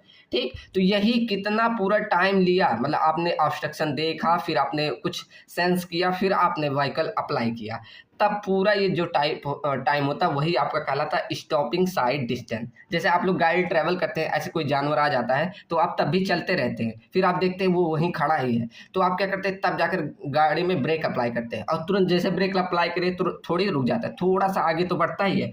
तो इन दोनों का सम ही आपका कहलाता है स्टॉपिंग साइड डिस्टेंस। अब यही निकालना हम सीखेंगे कैसे, देखो अब ये तो हो गया इधर ऊपर, यही देखो, अब दोनों को जो बोला, यहाँ पर आप जो यहाँ से इतना टाइम ले रहे हैं, जो इतना डिस्टेंस कवर करें, इसे बोला जाता है लैग डिस्टेंस। और उसके बाद जब आपने ब्रेक अप्लाई किया, आपका गाड़ी स्टॉप हुआ, तो उसे बोला जाता है ब्रेकिंग डिस्टेंस।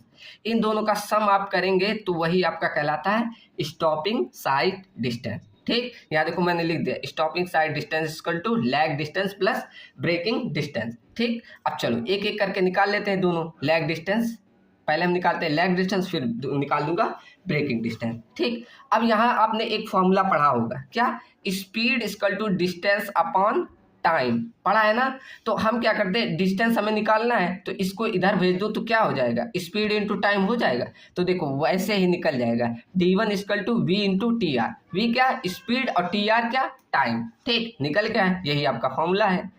ठीक, d1 क्या है, लैग डिस्टेंस है, वी क्या, स्पीड ऑफ व्हीकल कितनी है, और टी आर मतलब टाइम जनरली 2.5 ले लेना अगर आपका नहीं दिया, ये IRC के अकॉर्डिंग है। ठीक, 2.5 लेना। ठीक, चलो अगर आपका मतलब ये तो हो गया मीटर पर सेकंड में, अगर आपका किलोमीटर पर आवर में है मतलब स्पीड, तो आपको बस 0.27 वी इंटू टी आर कर देना है। वी यहाँ कैपिटल वी है। ठीक, तो इस प्रकार हम निकाल लेंगे d1 जब आपका किसमें, किलोमीटर पर आवर में दिया गया है।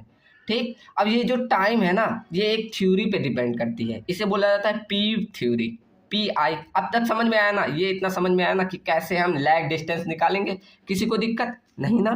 ठीक, सिंपल था। अब सेकंड देखेंगे कि हमारा जो टी आर यहाँ टाइम दिया था T, यहाँ ऊपर हमने ये टाइम देखा, इस टाइम को हम एक थ्योरी से निकालते हैं जिसे बोला जाता है पीप थ्योरी। अब पीप क्या होता है? पीप, अब इन सब का अलग अलग मीनिंग होता है हर वर्ड का। पी मतलब परसेप्शन। अब ये क्या होता है? ये आपका मतलब इतना टाइम रिकॉर्ड होता है जब आपने वो ऑब्स्ट्रक्शन देखा तो आपके आंखों ने कितना टाइम लिया सेंस करने में। ठीक वही देखो लिखा, sensation received by the eyes और ईयर ऑफ द ड्राइवर, मतलब उसके आंखों या कानों, ये हमारी सेंसेशन होती है ना, तो इन सब के द्वारा कितना टाइम लिया वही आपका क्या कहलाता है? परसेप्शन। उसके बाद आई मतलब होता है इंटेलेक्चुएशन। अब क्या ये होता है? टाइम टू अंडरस्टैंडिंग, मतलब समझने के लिए जितना टाइम ले रहे हैं वो आपका इंटेलेक्चुएशन कहलाता है। ठीक, उसके बाद थर्ड आपका आता है इमोशनल टाइम, इमोशन टाइम। आपने मतलब कितना टाइम लिया during emotional sensation and other mental disturbation. जैसे आपको अगर आप गुस्सा है, एंगर है, अब देखो कोई कोई गुस्से में कितनी तेज गाड़ी चलाता है, तो आपके वो इमोशन पे डिपेंड करता है किस आपका मूड कैसा है। ठीक, ये सब भी देखा जाता है। Volition time, it a time taken by the driver to final action apply the brake, मतलब आपने फाइनली जब ब्रेक अप्लाई किया तब कितना मतलब टाइम लगा, वो आपका वॉल्यूशन टाइम कहलाता है। ठीक, तो इस प्रकार हम क्या निकालते हैं? टाइम तीनों को। ठीक, तो पहला समझ में आया ना, लैग डिस्टेंस कैसे निकालेंगे? सिंपल, ये फॉर्मूला है d1 = v/t r। ठीक, ये कभी कभी 2 नंबर में पूछ लेता पीप थ्योरी का, मतलब एक एक वर्ड का मतलब ये मतलब हर वर्ड का मतलब पूछ लेता है। ठीक, ये 2 नंबर वाले में आपका आ जाता है। चलो, तो अब हमारा लैग निकल गया, अब हम दूसरा निकालते हैं ब्रेकिंग डिस्टेंस। 2 था ना, लैग निकला, अब ब्रेकिंग निकालते हैं जिसे हम d2 बोलते रहे। अब आपने फिजिक्स में पढ़ा होगा ये गति का नियम, तो v² - u² = 2as पढ़ा है ना। तो हम इसे v² को क्या बोलते हैं? फाइनल स्पीड, और ये इनिशियल स्पीड, और 2as ए को क्या बोलते हैं? एक्सीलरेशन, डी को हम बोलते हैं डिस्टेंस। ठीक, तो यहाँ पर हमारी फाइनल स्पीड क्या हो जा रही है? फाइनल में तो हमारा ब्रेक लगा के 0 हो जा रहा है, तो ये तो वैल्यू खत्म हो गई। ठीक, बचा हमारा u² = 2as। अब यहाँ ये माइनस एक्सेलरेशन माइनस में रहता, माइनस माइनस से हटा दिए। ठीक, तो ये हमारा फाइनली बनता है v² = 2as। ठीक, तो यहाँ पर v², अब देखो इसे 2gf × d2 लिख लेते हैं। क्यों? हमारा एक्सेलरेशन इक्वल टू होता है ग्रेविटी इंटू फ्रिक्शन। ठीक, ये फॉर्मूला ध्यान रखें, एक्सेलरेशन बराबर ग्रेविटी इंटू फ्रिक्शन। तो वही ए की वैल्यू यहाँ रख दिए। अब हमें क्या चाहिए? ये d2 चाहिए, यही डिस्टेंस चाहिए, यही हमारा ब्रेकिंग डिस्टेंस है। तो d2 को यहीं रोक दो, इसको इधर ले आओ, इसको इधर भेज दो। तो यहाँ से जब इसे इधर भेजोगे तो d2 बराबर क्या आ जाएगा? v²/2gf। यही हमारा फॉर्मूला हो गया किसका? सेकेंड ब्रेकिंग डिस्टेंस का। अगर वहीं किलोमीटर पर हावर में करना है तो ये इसको 0.278, इसको 0.278 × v² करोगे तो उसको जब सॉल्व करोगे ना तो ये आपका ये निकल के आ जाएगा v²/254f। ठीक, समझ में आया? किसी को दिक्कत नहीं ना? चलो, फाइनली हम लिख सकते हैं stopping sight distance equal to d1 + d2। और d1 + d2 में हमने d1 निकाला था v × tr और d2 निकाला था v²/2gf। ऐसे हमने स्टॉपिंग साइड को अगर किलोमीटर पर हावर में देखा तो 0.278 VTR प्लस में v²/254f में। ठीक, चलो, तो ये हमारा हो गया स्टॉपिंग साइड डिस्टेंस निकालने का तरीका। अब इसमें एक ट्विस्ट आता है कि अगर आपका राइजिंग कर्व है या डिक्रीजिंग कर्व है, तब अगर ये वैल्यू दी जाती है क्वेश्चन में, जैसे न्यूमेरिकल प्रॉब्लम में, तब आपको यहाँ पर फॉर्मूले में बस क्या करना है, जो यहाँ फ्रिक्शन था ना यहाँ नीचे में, इसमें प्लस माइनस वही आपको डेविएशन एंगल को ऐड कर देना या घटा देना। अगर क्वेश्चन में देखा ये प्लस माइनस मतलब ये डेविएशन एंगल आपको निकालना पड़ेगा। ठीक, अब यहाँ एक नोट पॉइंट लिखा है, ये तो हमने देखा था किसके लिए? सिंगल लेन रोड के लिए। लेकिन अगर डबल लेन रोड के लिए आ जाए तो उसके लिए आपको क्या करना है? स्टॉपिंग साइड डिस्टेंस कर लो SSD1 + SSD2, मतलब हर एक लेन के लिए निकाल लेना, और दोनों को ऐसे या तो 2 में मल्टीप्लाई कर देना, दोनों से निकल जाएगी वैल्यू। ठीक, चलो, अब सेकेंड पॉइंट इसी में आता है कि ब्रेकिंग इफिशियंसी क्या होता है। तो ब्रेकिंग इफिशियंसी इक्वल टू इसे इफिशियंसी का ये सिंबल है equal to actual friction divided by average friction × 100। ये आपका फॉर्मूला होता है। ठीक, चलो, तो इसमें अगर ब्रेकिंग इफिशियंसी दी है तो ऐसे कुछ फॉर्मूला हो जाएगा, मतलब एफ की जगह पर आपको ऐसे लिखना पड़ेगा। ठीक, वो आपके क्वेश्चन अगर देगा आप समझ जाएंगे, एक बार ये ऐसा क्वेश्चन लगाओगे ना तो आ जाएगा। ठीक, अगर आपको क्वेश्चन की डिमांड होगी तो बताइएगा। ठीक, जब यूनिट 5 कवर हो जाएगी उसके बाद मैं क्वेश्चन करा दूंगा। तो अब इन्हीं के आधार पे हम कह सकते हैं साइड डिस्टेंस किन किन फैक्टर पे डिपेंड कर रही है। टाइम पे डिपेंड कर रही है, टोटल रिएक्शन टाइम पे, स्पीड ऑफ व्हीकल पे डिपेंड कर रही है, इफिशियंसी पे डिपेंड कर रही है, फ्रिक्शन रेजिस्टेंस पे डिपेंड कर रही है, रोड और टायर के बीच में, ग्रेडियंट ऑफ रोड पे डिपेंड करती है। ठीक, तो ये भी आपका 2 नंबर में कभी कभी पूछ लेता है, ये भी थ्योरी आप ध्यान रखिएगा, अगर लॉन्ग क्वेश्चन में पूछता है तो ये सब भी लिखना। ठीक, कि स्टॉपिंग साइड डिस्टेंस किन किन चीज़ों पे डिपेंड कर रही है।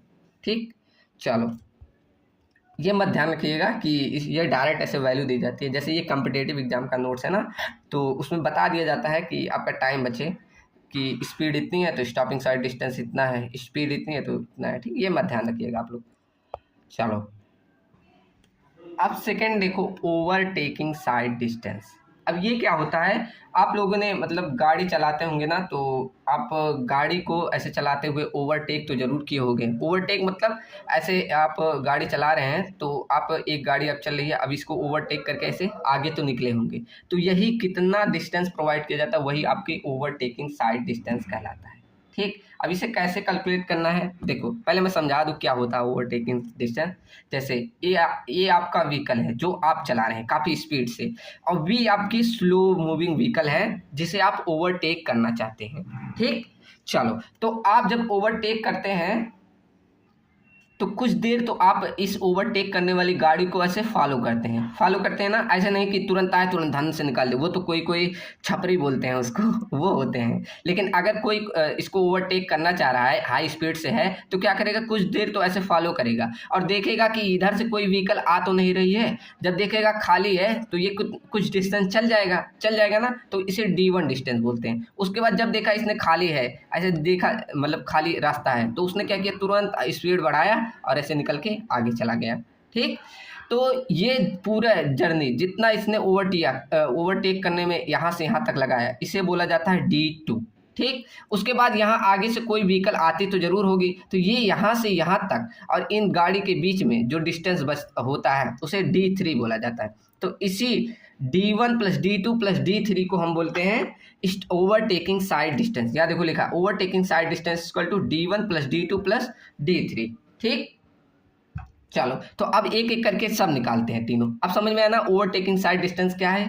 ठीक, चलो तो यहाँ वही थ्योरी लिखी हुई है, अब यहाँ कैलकुलेट करने डायरेक्ट देखते हैं। अब इसमें कुछ कंसिडरेशन होती है कि all vehicle are running at design speed except vehicle B, मतलब व्हीकल बी हमारा बस स्लो मूविंग व्हीकल है और जो व्हीकल है वो डिजाइन स्पीड मतलब एक समान व्हीकल से चलेगी। ठीक, मतलब ओवरटेकिंग जो फास्ट मूविंग आपकी व्हीकल है वो आपकी व्हीकल ए हम मान रहे हैं और ओवरटेकन व्हीकल आपको व्हीकल बी, हम ये मान के चल रहे हैं। अब इसी के आधार पे हम फॉर्मूला निकालेंगे। ठीक, चलो तो पहले D1 निकालें, तो D1 एकदम आसानी से निकल जाएगा। क्या, हमने वही फॉर्मूला पढ़ा था ना, speed equal to distance upon time, तो यही D1 equal to BV into TR लिख सकते हैं। लेकिन D2 को हम निकालेंगे B प्लस 2S करके। अब ये B प्लस 2S क्यों, देखो यहाँ पर जब आप यहाँ गाड़ी ऐसे मूव करेंगे तो यहाँ पर कुछ ना डिस्टेंस ऐसे इनके बीच में रखेंगे ना, ऐसा नहीं एकदम इसके पास लेके चले जाते हैं, नहीं लेके जाते ना, तो ये वाली डिस्टेंस S1 कहलाता है। अब ये S1 क्या होता है, स्पेस हेडवे। ठीक,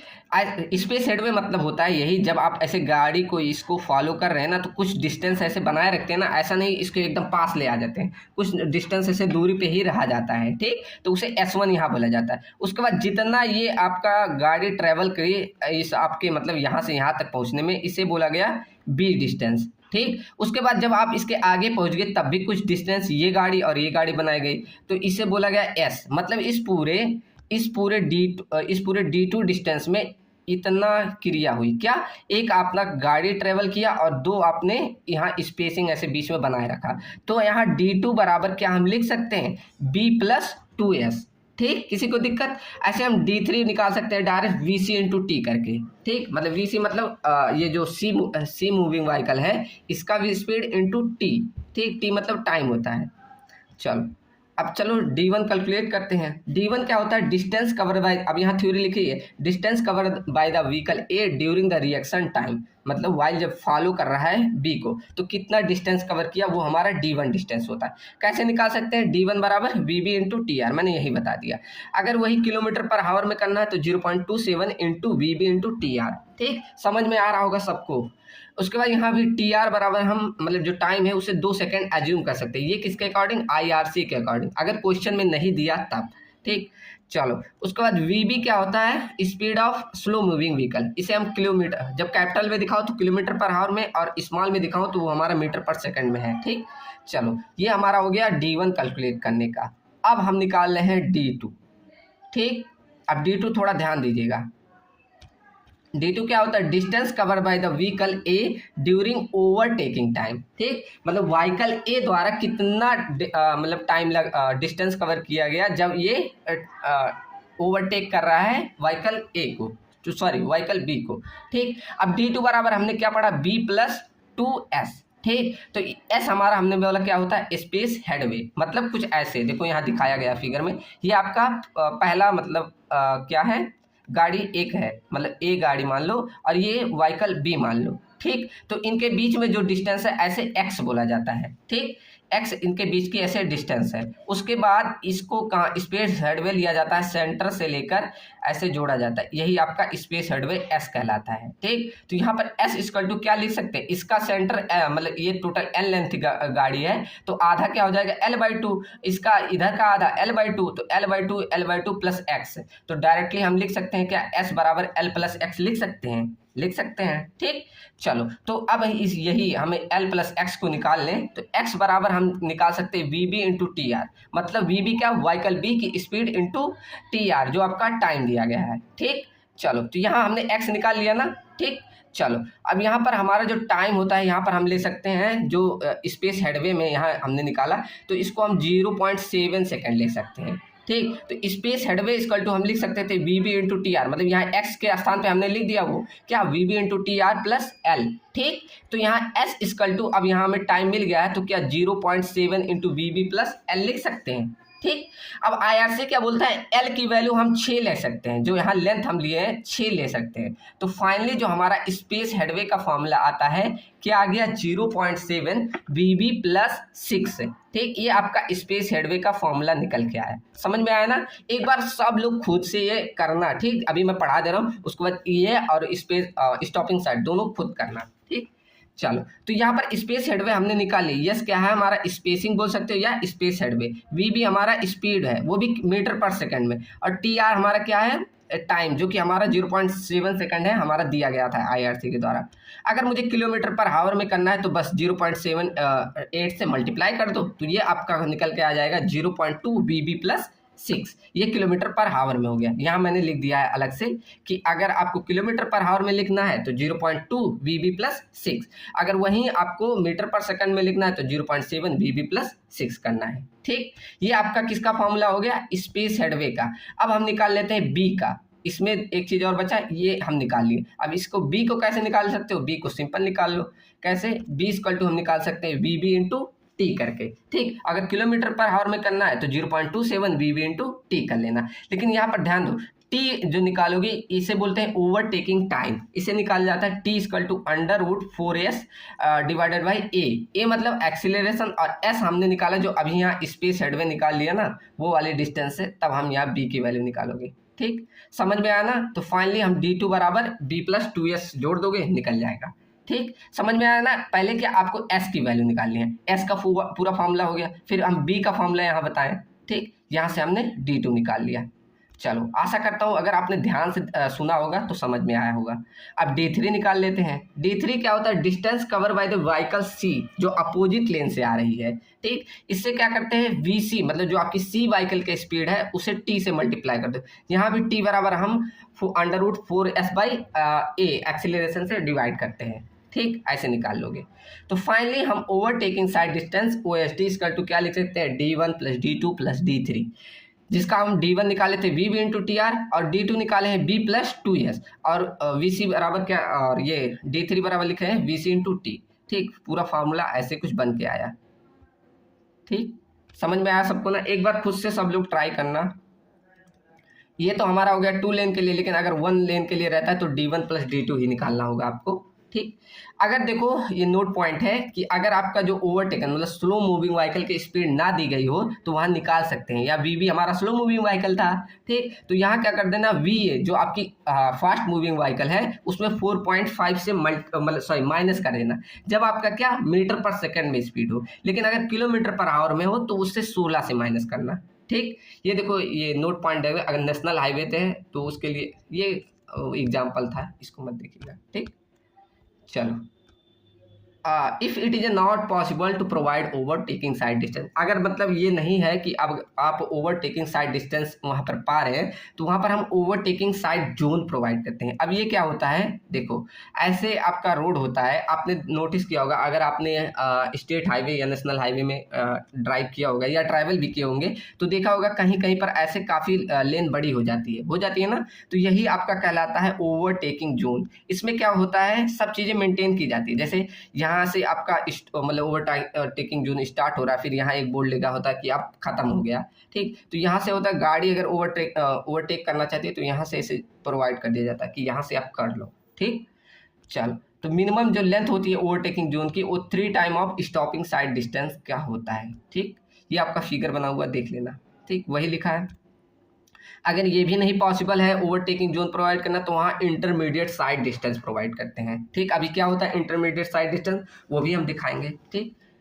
चलो, अब देखते हैं कौन कौन से फैक्टर पे आपका ओवरटेकिंग साइड डिस्टेंस डिपेंड करती है। तो ये स्पीड ऑफ ओवरटेकिंग, ओवरटेकन और व्हीकल जो अपोजिट साइड से आ रहे उन सभी के स्पीड पे डिपेंड करती है। डिस्टेंस कितना ओवरटेक करना है ओवरटेकिंग व्हीकल ने ट्रैवल किया और स्पेस हेडवे, इन सब पे डिपेंड करती है। आपकी स्किल कैसा है, रिएक्शन टाइम ऑफ ड्राइवर कितना है, इन सभी पे डिपेंड करता है। Rate of acceleration of overtaking vehicle कितना है, मतलब एक्सेलरेशन पे, इस पे भी डिपेंड करता है। ग्रेडियंट कैसा है उस पर भी डिपेंड करता है, ठीक। यहाँ एक नोट पॉइंट लिखा है, देखो अब समझा दे रहा हूँ कि अगर डिसेंडिंग और असेंडिंग मतलब क्या है, अगर आपका ग्रेडियंट ऐसे चढ़ाव वाला है तो वहाँ ओवरटेक करना कठिन होता है कंपेयर टू आप यहाँ से उतर रहे हैं तब, ठीक। ये वही पॉइंट लिखा है, पढ़ लेना, ठीक। ये चार्ट आप मत ध्यान देना, ठीक। अब देखो एक पॉइंट मैंने बोला था इंटरमीडिएट साइड डिस्टेंस, कब बोला था, अभी बोला कि अगर ओवरटेकिंग साइड डिस्टेंस प्रोवाइड करना पॉसिबल नहीं है तो वहाँ हम इंटरमीडिएट साइड डिस्टेंस प्रोवाइड कर देते हैं। अब ये कितना प्रोवाइड करते हैं, intermediate side distance 2 time of stopping sight distance के प्रोवाइड कर देते हैं, ठीक। एक अरेंजमेंट में आप लिखेंगे तो स्टॉपिंग साइड डिस्टेंस सबसे कम प्रोवाइड होता है, फिर उससे बड़ी वैल्यू होती है आपकी इंटरमीडिएट साइड डिस्टेंस, और सबसे बड़ी वैल्यू आती है ओवरटेकिंग साइड डिस्टेंस की, ठीक। अब देखते हैं हेडलाइट साइड डिस्टेंस क्या होता है। ये क्या होता है, जब आप नाइट में ट्रैवलिंग कर रहे हैं तब आपका जो स्टॉपिंग साइड डिस्टेंस होता है वही आपका हेडलाइट साइड डिस्टेंस होता है, ठीक। इसका भी फॉर्मूला सेम जैसे आपने स्टॉपिंग साइड का निकाला था वही सेम फॉर्मूला है, ठीक। अब आपका आता है साइड डिस्टेंस, एक साइड डिस्टेंस एट इंटरसेक्शन। ये क्या होता है, आप जब गाड़ी ट्रैवल कर रहे हैं आपने ऐसे जरूर देखे होंगे जिसे चौराहा बोला, जिसमें 4 राहें आपस में इंटरसेक्ट करती हैं, तो वहाँ पर क्या होता है, ये एक साइड डिस्टेंस ली जाती है कि आपका इधर से एक व्हीकल आए और इधर से एक व्हीकल आए तो आपको इतनी साइड डिस्टेंस यहाँ मेंटेन रहने चाहिए कि आपको ये व्हीकल दिख जानी चाहिए, तो वही दोनों कहलाता है। जैसे स्टॉपिंग साइड डिस्टेंस ए मतलब इस व्हीकल का स्टॉपिंग साइड डिस्टेंस, और stopping sight distance of B मतलब इसका इतना, मतलब ये डिस्टेंस लिया जाता है, दोनों को सम करेंगे तब आपका ये साइड डिस्टेंस आ जाता है, ठीक। तो ये अगर आपके क्वेश्चन में न्यूमेरिकल पूछे तो आप सेम वही जो स्टॉपिंग साइड का फॉर्मूला है वही है, तो पर्सनल ए व्हीकल का स्पीड दिया रहेगा, बी का दिया रहेगा, उसी के सहायता से आप ऐसे निकाल लेंगे, ठीक। और दोनों को सम करेंगे तब आपका जाके साइड डिस्टेंस निकलेगा, ठीक। ये दोनों को प्लस कर देना है तब आपका वहाँ निकल जाएगा साइड डिस्टेंस, ये वाली डिस्टेंस 6 साइड ट्रायंगल बोला जाता है, ठीक। इतना समझ में आया ना। अब हमारा आता है हॉरिजॉन्टल अलाइनमेंट। आज का लेक्चर लग रहा है ज़्यादा हो जाएगा, आप पूरा थ्योरी इसमें थोड़ा मतलब न्यूमेरिकल था इसलिए, ठीक। चलो अब देखते हैं हॉरिजॉन्टल अलाइनमेंट क्या होता है। तो पहले समझो अलाइनमेंट क्या होता है। जो हमारा रोड होता है तो उसको जो क्या करते हैं, लेआउट ऑफ सेंट्रल लाइन, वही आपका ये सेंट्रल लाइन का लेआउट करना ही आपका अलाइनमेंट कहलाता है, ठीक। चलो उसके बाद आपका आता है हॉरिजॉन्टल कर्व। क्या होता है, when there is a change in direction of road we provide the horizontal curve, मतलब जब आपका हॉरिजॉन्टल में डायरेक्शन चेंज हो तो वही आपका हॉरिजॉन्टल कर्व कहलाता है, ठीक। चलो अब यहाँ पर देखो, जब आपकी गाड़ियाँ ट्रैवल करती है ना तो उस पर एक सेंट्रीफ्यूगल फोर्स पी लगता है, ये आपने जरूर पढ़ा होगा। तो अभी हम इसे और डिटेल में पढ़ेंगे।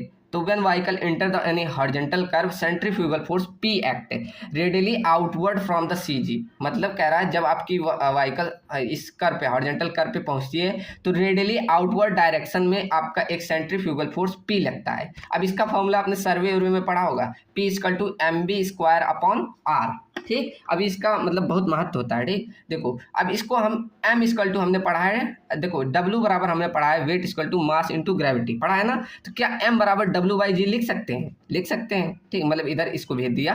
ठीक, तो यहाँ पर P बराबर, अब यहाँ W/g यहाँ पर रख दिया है। ठीक, तो WV²/gr आ गया। तो यहाँ W को इधर जब भेज देंगे, W को हमने क्या किया, इधर भेज दिया। ठीक, तो P बाई यहाँ देखो P/W हो गया। ठीक, P/W = होता है V²/gr। अब इस P/W को हम बोलते हैं इम्पैक्ट फैक्टर या सेंट्रीफ्यूगल रेशियो भी बोला जाता है। अभी इसका देखो बहुत चीज़ों में यूज होता है। कहाँ? पहला तो अगर आप ट्रांसवर्स स्किड निकाल लें, मतलब आपकी देखो ये फिगर दिखाने से, ये आपकी गाड़ी है, ये ऐसे गाड़ी बनी हुई है। ठीक, ये ट्रैवल कर रही है, ऐसे किसी हॉरिजॉन्टल कर्व में आई। अब क्या हुआ, इस पे आउटवर्ड क्या हुआ, सेंट्रीफ्यूगल फोर्स लगा। तो ये ट्रांसफर ऐसे स्किड ना करे, इसके लिए कितना होना चाहिए इम्पैक्ट फैक्टर की वैल्यू। तो ये जो आपका ये मतलब सेंट्रीफ्यूगल फोर्स लग रहा है, ये फ्रिक्शन मतलब ये सेंट्रीफ्यूगल लग रहा है, ये फ्रिक्शन की वैल्यू से कम होना चाहिए। तो फ्रिक्शन P = लिख सकते हैं μ/W लिख सकते हो, या F/W, स्मॉल f/W भी लिख सकते हो। ठीक, तो या इसे P/W भी लिख सकते हैं, इधर भेज दें, कोई दिक्कत। तो P/W मतलब इम्पैक्ट फैक्टर की वैल्यू अगर फ्रिक्शन से कम है तब वहां कोई आपका ट्रांसवर्स स्किड देखने को नहीं मिलता, मतलब ऐसे गाड़ी ट्रांसवर्सली स्किड नहीं करेगी। ठीक, कब? जब आपकी P/W या इम्पैक्ट फैक्टर, जो अभी यहाँ ऊपर बताया था, इम्पैक्ट फैक्टर की वैल्यू कम नहीं होनी चाहिए। ठीक, चलो ऐसे हम देखेंगे ओवरटर्न अबाउट आउटर व्हील, मतलब आपकी गाड़ी जब ट्रैवल कर रही है, इस पे आपका सेंट्रीफ्यूगल फोर्स लगा तो ये ऐसे ओवरटर्न ना कर जाए। तो इसके लिए क्या कंडीशन है? तो पहले हम निकाल लेते हैं ओवर टर्निंग मोमेंट। इसे कैसे निकाल लोगे? जो आपका सेंट्रीफ्यूगल फोर्स लग रहा है उसको गाड़ी की हाइट जितनी है h से मल्टीप्लाई करोगे तो वो आपका ओवरटेकिंग मोमेंट होगा। और उसको रजिस्ट करने के लिए आपका रजिस्टिंग मोमेंट mr लगता है। ये कैसे? आपकी जितनी व्हीकल की वेट है उसका सेंटर मतलब आधा लोगे, B/2, जितनी इसकी विड्थ है उसका हाफ, तो ये आपका निकल जाता है रजिस्टिंग मोमेंट। अब इसमें क्या बोलता है कि आपका जो ओवर टर्निंग मोमेंट है वो कम होने चाहिए कंपेयर टू रजिस्टिंग मोमेंट, मतलब रजिस्ट करने वाला ज़्यादा रहेगा तभी तो ओवर टर्न नहीं करेगा। तो वही रख दोगे, यही दोनों जो अभी निकाले यहाँ रख दोगे, तो P/W को इधर भेज दो, H को इधर भेजोगे तो P/W यहाँ भी बन जाएगा। मतलब इम्पैक्ट फैक्टर की वैल्यू यहाँ भी हम कह सकते हैं कि मतलब विड्थ की व्हीकल / 2h से कम होनी चाहिए। ठीक, मतलब यहाँ पर ये वैल्यू ज़्यादा होनी चाहिए, P/W इम्पैक्ट फैक्टर कम होनी चाहिए, तब वहाँ पर आपका कोई ओवरटर्न नहीं हो सकता। ठीक, और इसे हम इस तरह भी लिख सकते हैं, P/W = हम जानते हैं V²/2gr होता है ना, वहाँ हमने प्रूफ किया, तो इसे ऐसे भी लिखा जा सकता है।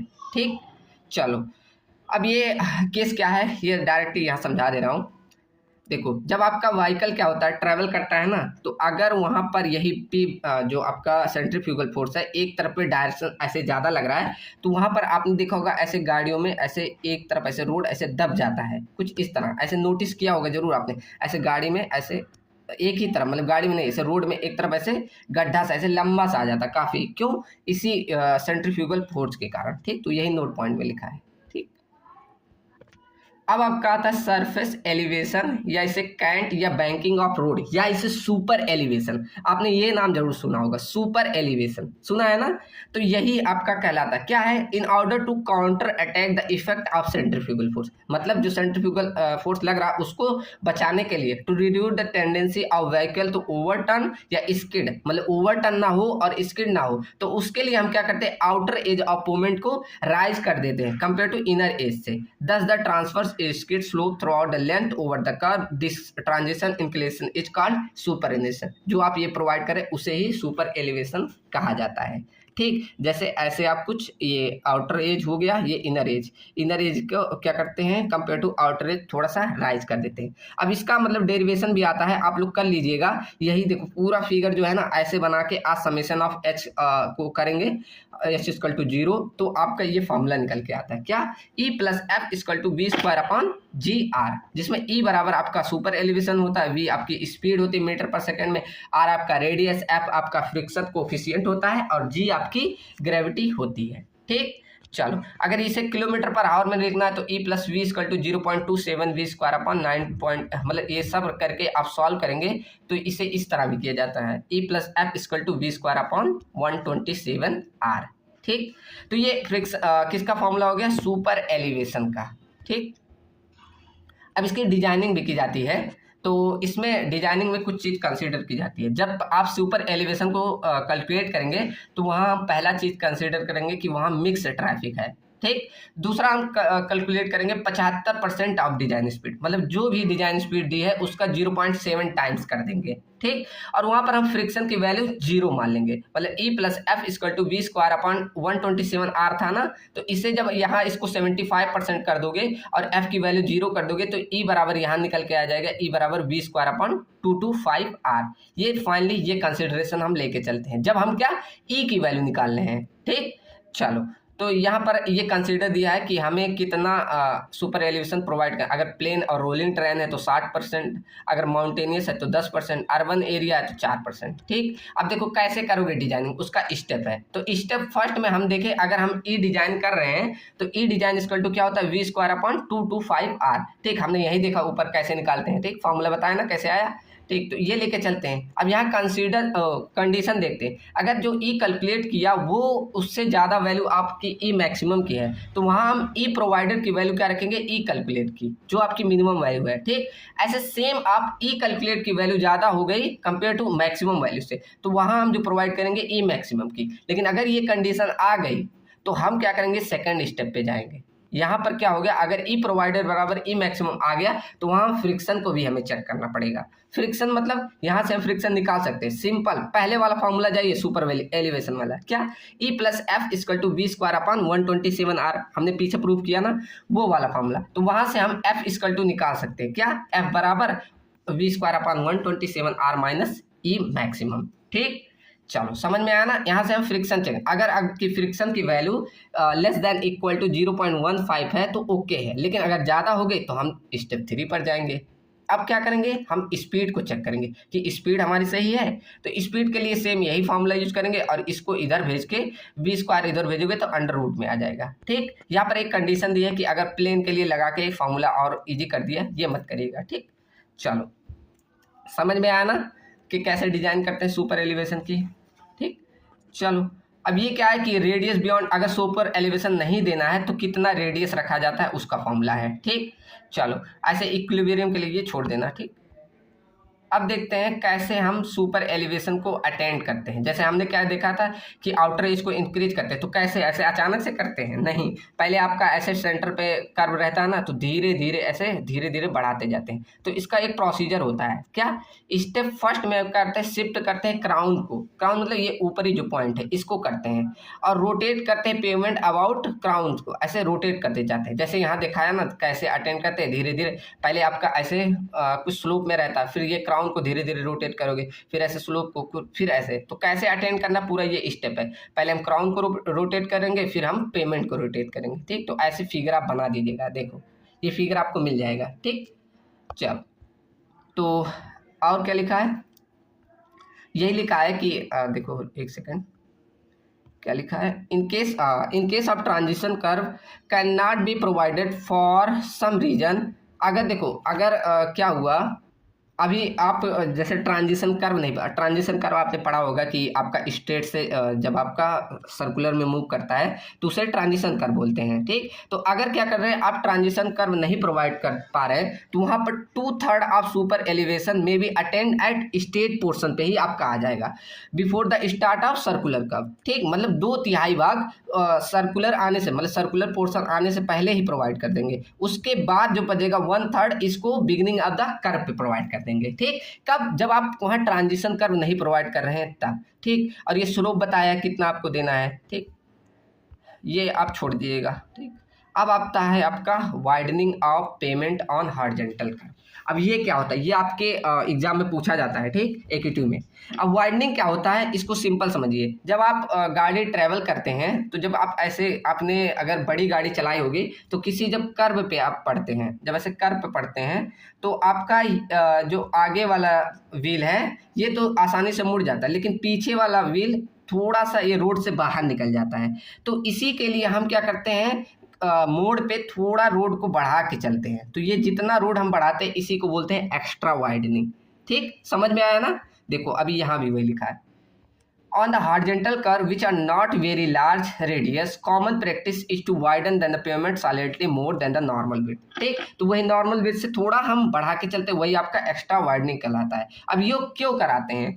To avoid the off tracking of vehicle. Off tracking मतलब यही आपकी व्हीकल बाहर ना निकले। देखो यहाँ पर बनाया गया फिगर, क्या ये आपका व्हीकल बनाया है और ये आपका जो रोड का लेंथ है ये। अब यहाँ से क्या किया, इसने ऐसे बाहर निकल गया, तो यही आपका क्या कहलाता है, ऑफ ट्रैकिंग। ठीक, तो क्या इसलिए अवॉइड करने के लिए ऑफ ट्रैकिंग को, to increase the physical psychological of the driver, मतलब ड्राइवर की साइकोलॉजिकल कंडीशन के हिसाब से भी बनाया जाता है। To ensure the visibility of the curve, आपकी जो कर्व की विजिबिलिटी है वो भी ज़्यादा हो, इसीलिए बनाया जाता है। अब इसको कैलकुलेट करते हैं दो प्रकार से, एक तो होता है मैकेनिकल वाइडनिंग, एक आपका होता है साइकोलॉजिकल वाइडनिंग। ठीक, तो मैकेनिकल वाइडनिंग क्या होता है, गाड़ी की लेंथ की वजह से, इसकी वजह से प्रोवाइड करते हैं। ठीक, तो इसको कल देखो अब क्या लिखा है, ये भी पढ़ दो। The widening required to account for the off tracking of due to rigidity of wheel base is called mechanical widening. ठीक, तो वही व्हील बेस जो आपका ये व्हील है इसी के कारण जो प्रोवाइड किया जा रहा है वो आपका होता है मैकेनिकल वाइडनिंग। अब देखो ऑफ ट्रैकिंग का डिफिनेशन यहाँ लिखा हुआ है कि when the vehicle take turn to the negotiate a horizontal curve, जब आपका व्हीकल क्या कर रहा है, हॉरिजॉन्टल कर्व पे मुड़ रहा है ना, तो the rear wheel do not follow. Rear wheel क्या होता है, देखो इसे बोला जाता है फ्रंट व्हील और इसे बोला जाता है रियर व्हील। तो जब आपका रियर व्हील जो पीछे वाली व्हील है वो ना फॉलो करे the same path of the front wheel के, जैसा आपका फ्रंट व्हील आगे बढ़ा वैसा ना करे, तो ये फिनोमेना हमारा ऑफ ट्रैकिंग कहलाता है। ठीक, कहाँ फॉलो किया, देखो इस फिगर में आपका फ्रंट व्हील तो यहाँ जा रहा था लेकिन रियर व्हील बाहर निकल गया थोड़ा, तो यही आपका ऑफ ट्रैकिंग कहलाता है। इस ऑफ ट्रैकिंग को कैसे निकाल सकते हैं, इसे O से डिनोट करते हैं, O equal to L square upon 2R। L क्या होता है, length of the vehicle base. ठीक, उसके बाद R आपका होता है रेडियस ऑफ कर्व, N आपका होता है, अब यहाँ देखो नंबर WM बराबर, मतलब ये तो ऑफ ट्रैकिंग का निकालने को है, लेकिन WM mechanical widening for number of vehicle निकाला हो जाता है, तो NL equal to 2R। N क्या होता है, नंबर ऑफ लेंस। ठीक, कितने लेंस के लिए निकालने हैं आप, समझ में आया ना? मैकेनिकल वाइडनिंग का फॉर्मूला ये आता है WM equal to NL square upon 2R।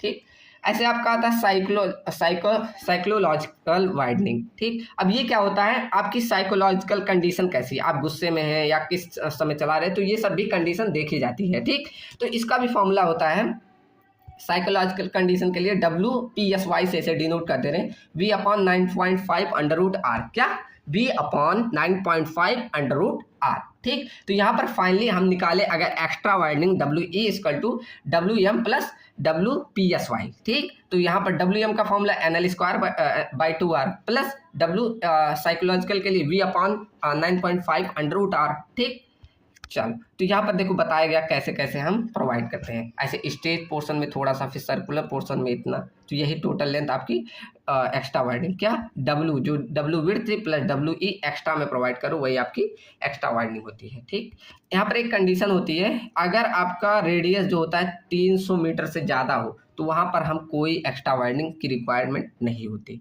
ठीक, और सिंगल लेन रोड के लिए हम साइकोलॉजिकल वाइडनिंग नहीं कंसीडर करते। ठीक, मतलब 0 लेते हैं, सिर्फ साइकोलॉजिकल। ठीक, और ये मैकेनिकल वाइडनिंग लेते हैं। ये सब पॉइंट लिखे हैं, देख लीजिएगा। अब बढ़ते हैं ट्रांजिशन कर्व, ये जो ऊपर लिखा है ना कितना कब अटेंड करेगा ये सब बताया गया, देख लेना। ठीक, अब देखते हैं ट्रांजिशन कर्व। अब ट्रांजिशन कर्व सबने पढ़ा होगा कि जब आपका स्ट्रेट से हॉरिजॉन्टल में पहुंचता है तो वही आपका ट्रांजिशन कर्व कहलाता है। तो वही लिखा है transition curve is provide between straight and circular path, सबने सर्वे में पढ़ा ना, तो वही लिखा है जब आपका स्ट्रेट से क्या सर्कुलर पाथ में पहुंचता है तो वही आपका ट्रांजिशन कर्व कहलाता है। इसका रेडियस इन्फिनिटी टू R होता है।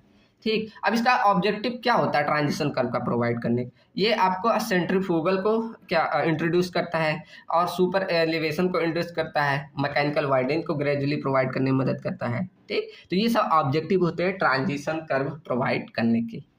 ठीक, अब अगर आपको लेंथ ऑफ ट्रांजिशन कर्व निकालना है तब कैसे निकालोगे, देखो to introduce the centrifugal acceleration gradually about the sudden jerk, क्यों मतलब ये बताया कि सडनली जर्क ना हो इसलिए हम इंट्रोड्यूस करते हैं किसको, लेंथ ट्रांजिशन कर्व को। अब इसके लिए आपने फार्मूला पढ़ा था P equal to centrifugal force equal to mv square upon r, तो इसके बराबर हम फोर्स को रखते हैं, फोर्स क्या फोर्स को लिख सकते हैं ना F equal to m into a लिख सकते हैं ना, तो इन दोनों को ऐसे बराबर में कर दिया। ठीक, चलो अब इन्हीं दोनों को ध्यान रखो, इसको साइड कर दो, तो यहाँ से m को m से काट सकते हैं, काट दीजिए, काटा तो क्या acceleration equal to v square upon r आ जाएगा ना।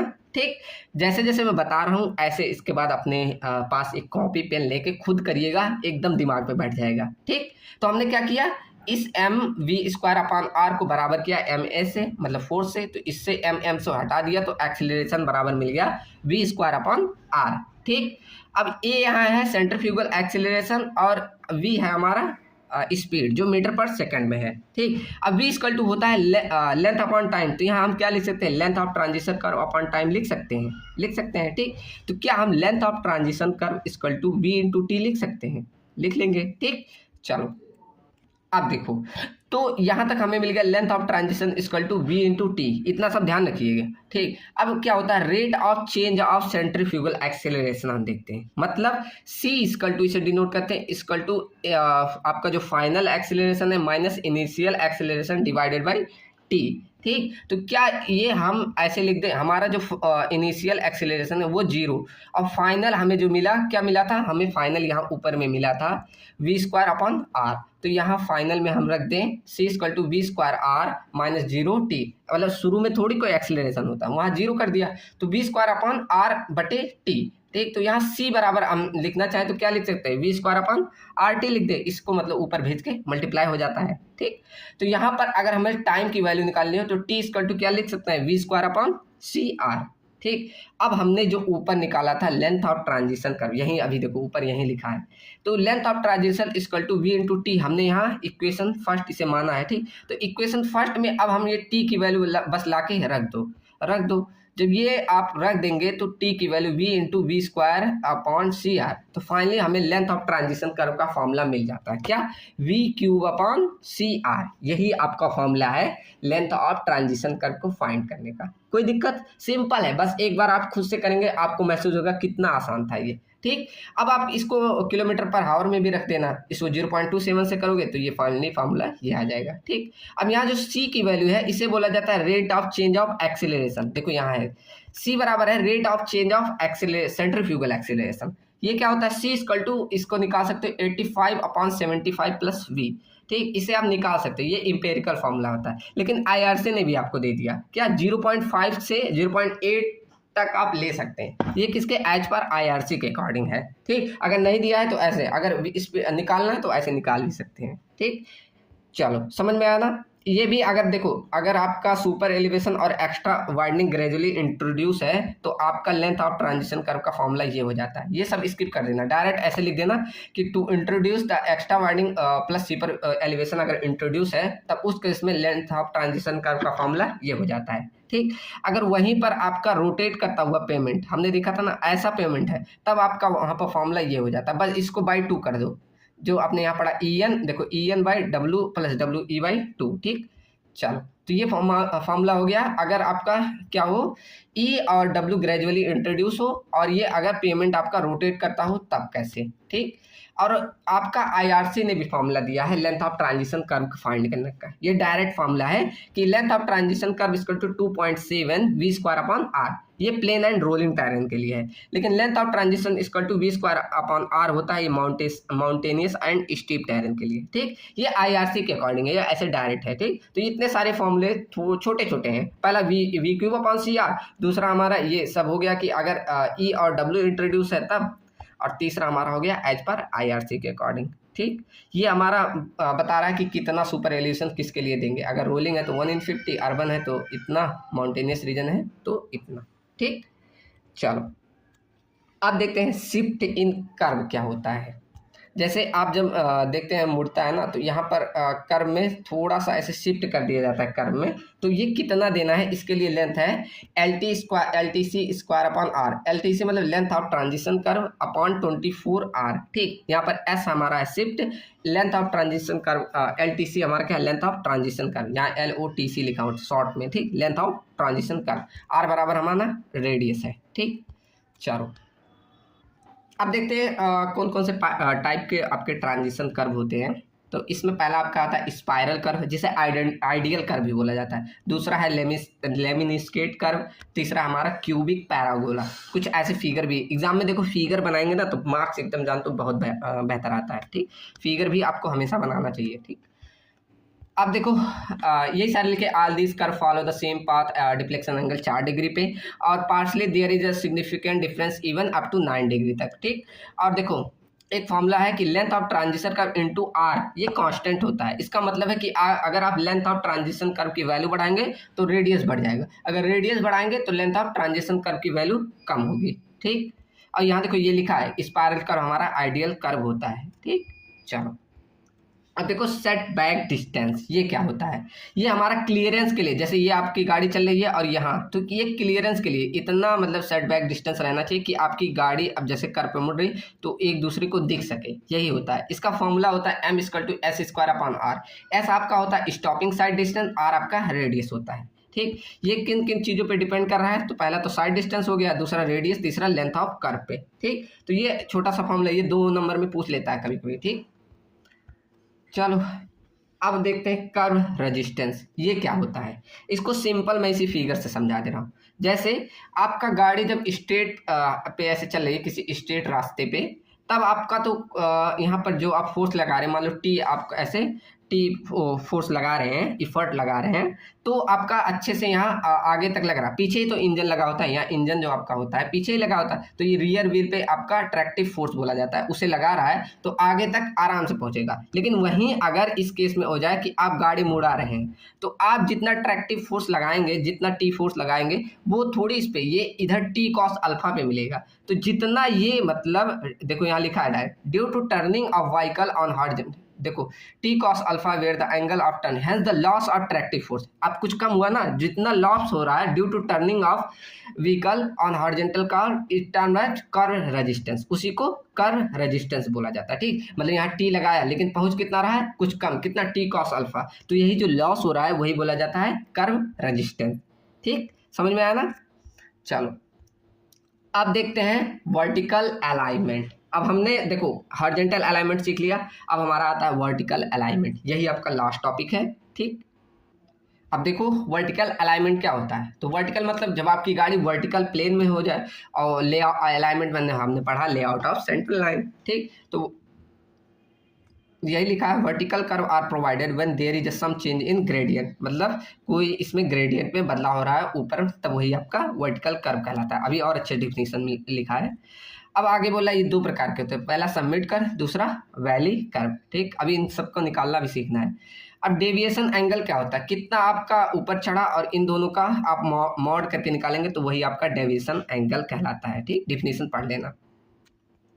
अब टाइप ऑफ ग्रेडियंट कौन से, हमने देखा ना ग्रेडियंट पे, वही हमारा वैली मतलब वर्टिकल अलाइनमेंट कहलाता है। तो कई प्रकार के होते हैं, जैसे रूलिंग ग्रेडियंट या डिजाइन ग्रेडियंट भी बोला जाता है।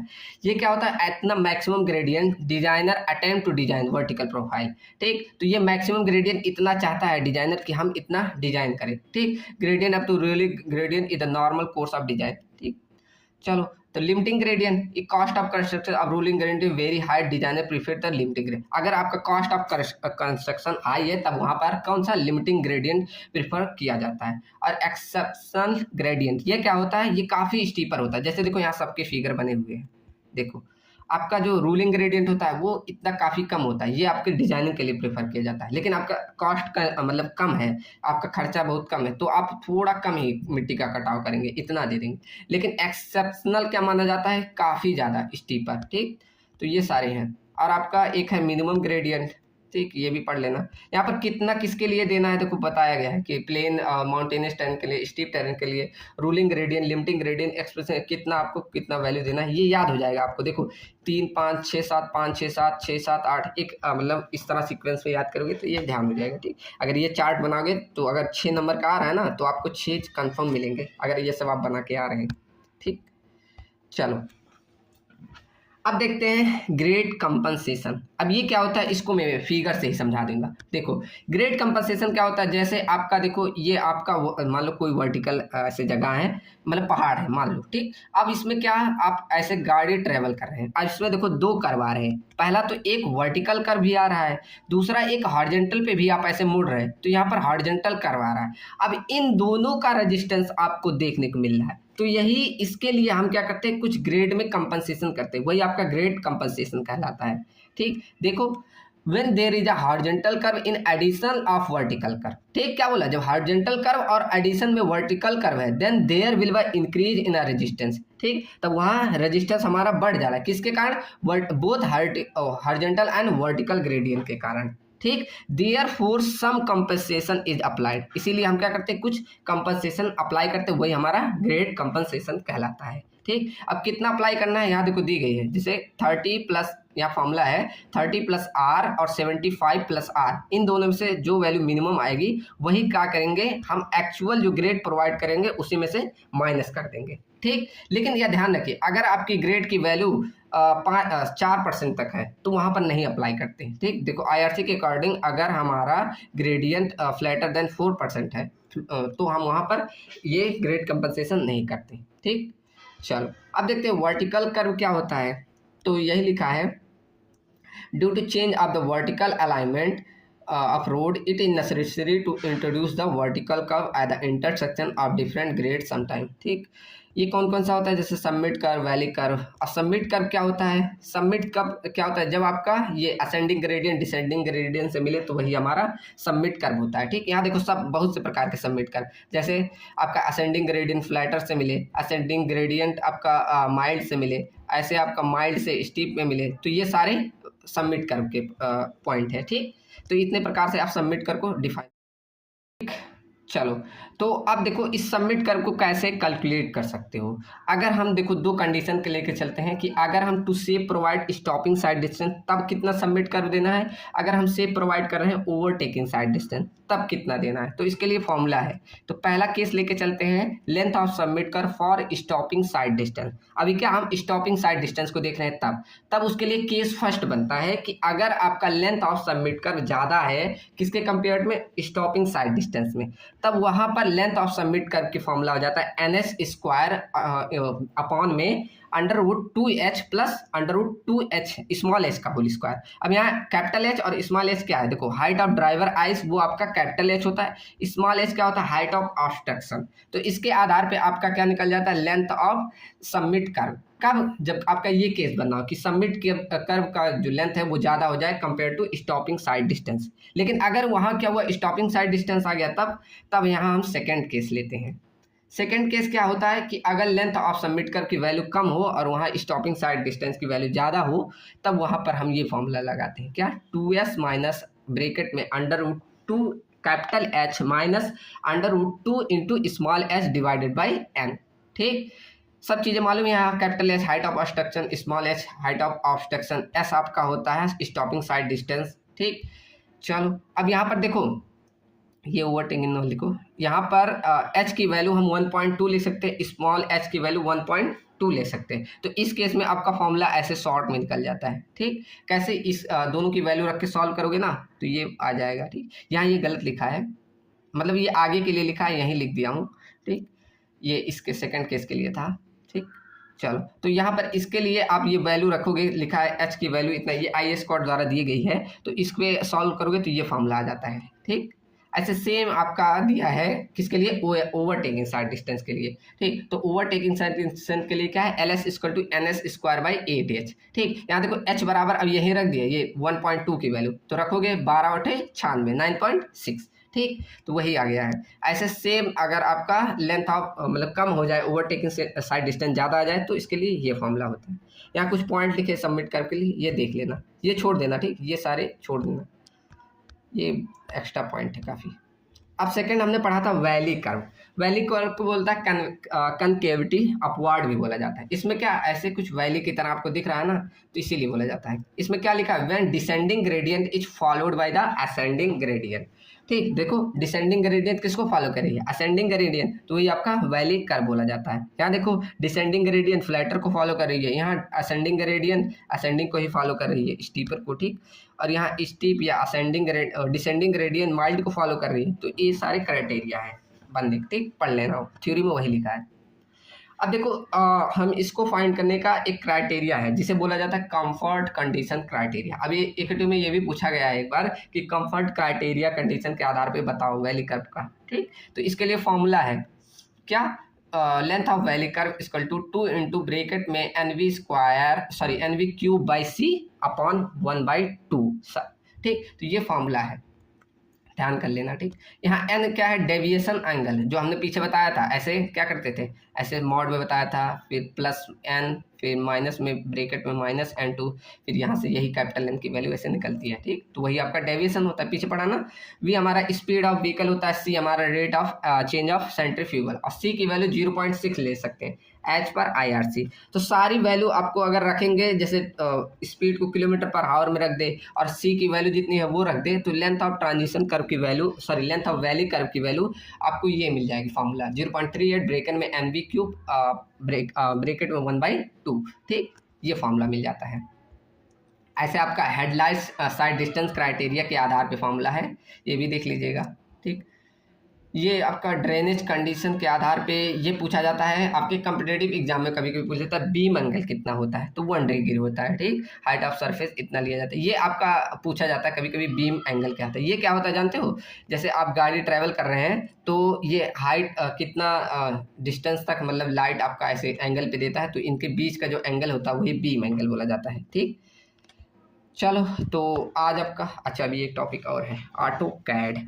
ये तो आप लोग ने पढ़ा ही होगा, ये थ्योरी है। ठीक, ऑटो कैड का क्या क्या काम होता है, एप्लीकेशन वही पूछा गया है। देखो अगर आपका surveying data pro AutoCAD, देखो अब बहुत ज़्यादा वो हो गया, बहुत महत्व रखता है। जैसे आपको कोई भी अगर डिजाइनिंग या आपको मैप की स्टडी करना है तो बहुत इजी हो गया है ऑटो कैड में। तो वही लिखा है सर्वेइंग डाटा प्रोसेसिंग में, जैसे इंपोर्ट टोटल स्टेशन जीपिंग सर्विंग डाटा, ये सब हम ऑटो कैड में डायरेक्टली, आपने अगर टोटल स्टेशन चलाया होगा तो उसमें एक चिप लगती है, तो उस चिप को आप डायरेक्टली क्या कर सकते हैं, उससे उसमें सारी डाटा कलेक्ट करके आप ऑटो कैड में यूज कर सकते हैं। तो वही लिखा है कि import total station GPS survey data, जो भी आपको जीपीएस सर्वे का डाटा मिला, टोटल स्टेशन का डाटा मिला, वो सब आप सर्वे डाटा प्रोसेसिंग में यूज कर सकते हैं। ठीक, create accurate existing ground surface, एकदम एक्यूरेट आपका इससे कार्य हो जाता है। ठीक, चलो सेकंड देखते हैं अलाइनमेंट डिजाइनिंग। अब इसकी सहायता से आप ऑटोकैड से अलाइनमेंट्स कर सकते हैं। ठीक, आप लोगों ने अगर मैप की डिजाइनिंग की होगी तो समझ रहे होंगे, अलाइनमेंट की भी डिजाइनिंग कर सकते हैं। सेट प्रॉपर आप रोड की कर सकते हैं, क्यों नहीं कर सकते, जब आप घरों की डिजाइनिंग करते हैं इसका क्यों नहीं। सब लोगों ने ऑटोकैड बनाया होगा, आपके प्रैक्टिकल में भी होता है। ठीक, चलो अब उसका बाद थर्ड है प्रोफाइल या वर्टिकल अलाइनमेंट। अब देखो वही अलाइनमेंट हुआ, चाहे वर्टिकल बनाना हो चाहे हॉरिजॉन्टल, सब चीज़ आप कर सकते हैं ऑटोकैड में। ठीक, तो कहाँ कहाँ करना है वही सब है, क्रॉस सेक्शन की डिजाइनिंग करनी है, कॉरिडोर या मॉडलिंग करनी है, तो ठीक, जैसे कोई भी अगर मॉडलिंग करनी है तो उसके लिए भी हम ऑटोकैड यूज कर सकते हैं। अर्थवर्क का कैलकुलेशन करना है तो वहाँ भी हम ऑटोकैड यूज करते हैं। ड्रेनेज डिजाइन करना है तब भी हम यूज कर सकते हैं। ठीक, ऐसे आपका super elevation widening, plan and profile sheet करना है। ठीक, इतना ही है, और भी है विजुअलाइजेशन, सरफेस एनालिसिस, ऐसे सब बहुत सारे पॉइंट है मैंने लिखे हैं, तो ये सारे हैं। ठीक, आप लोग ध्यान दीजिए, तो थ्योरी है, क्या समझाओ इसमें, खुद ही पढ़ के कर लीजिएगा। ठीक, तो टोटल मैंने 20 पॉइंट लिख दिए हैं। ठीक, तो 20 को एनालाइज कीजिएगा। और कैसे लगी यूनिट, थैंक यू भी नहीं लिखा क्या, चलो लिख दे रहा हूँ। तो thanks for watching and thank you. कैसा लगा लेक्चर बताइएगा सब लोग। ठीक, तो मिलते हैं नेक्स्ट यूनिट, थर्ड यूनिट में। और देखो टाइम नहीं है, मैं जानता हूँ, अगर नहीं हो पाएगा मेरे से तो मैं सबके पास PDF भेज दूंगा 5 यूनिट का। ठीक, तो thank you and thanks for watching and thanks for इतना लव एंड सपोर्ट देने के लिए। आप सबके कमेंट देख के बहुत खुशी मिली और मैं और मोटिवेट होके, देखो मैं 2 ही सब्जेक्ट का टारगेट किया था, लेकिन ट्रांसपोर्टेशन आप सभी के कमेंट की वजह से मैं पढ़ा पा रहा हूँ। ठीक, चलो मिलता हूँ नेक्स्ट वीडियो में। Thank you and thanks for watching.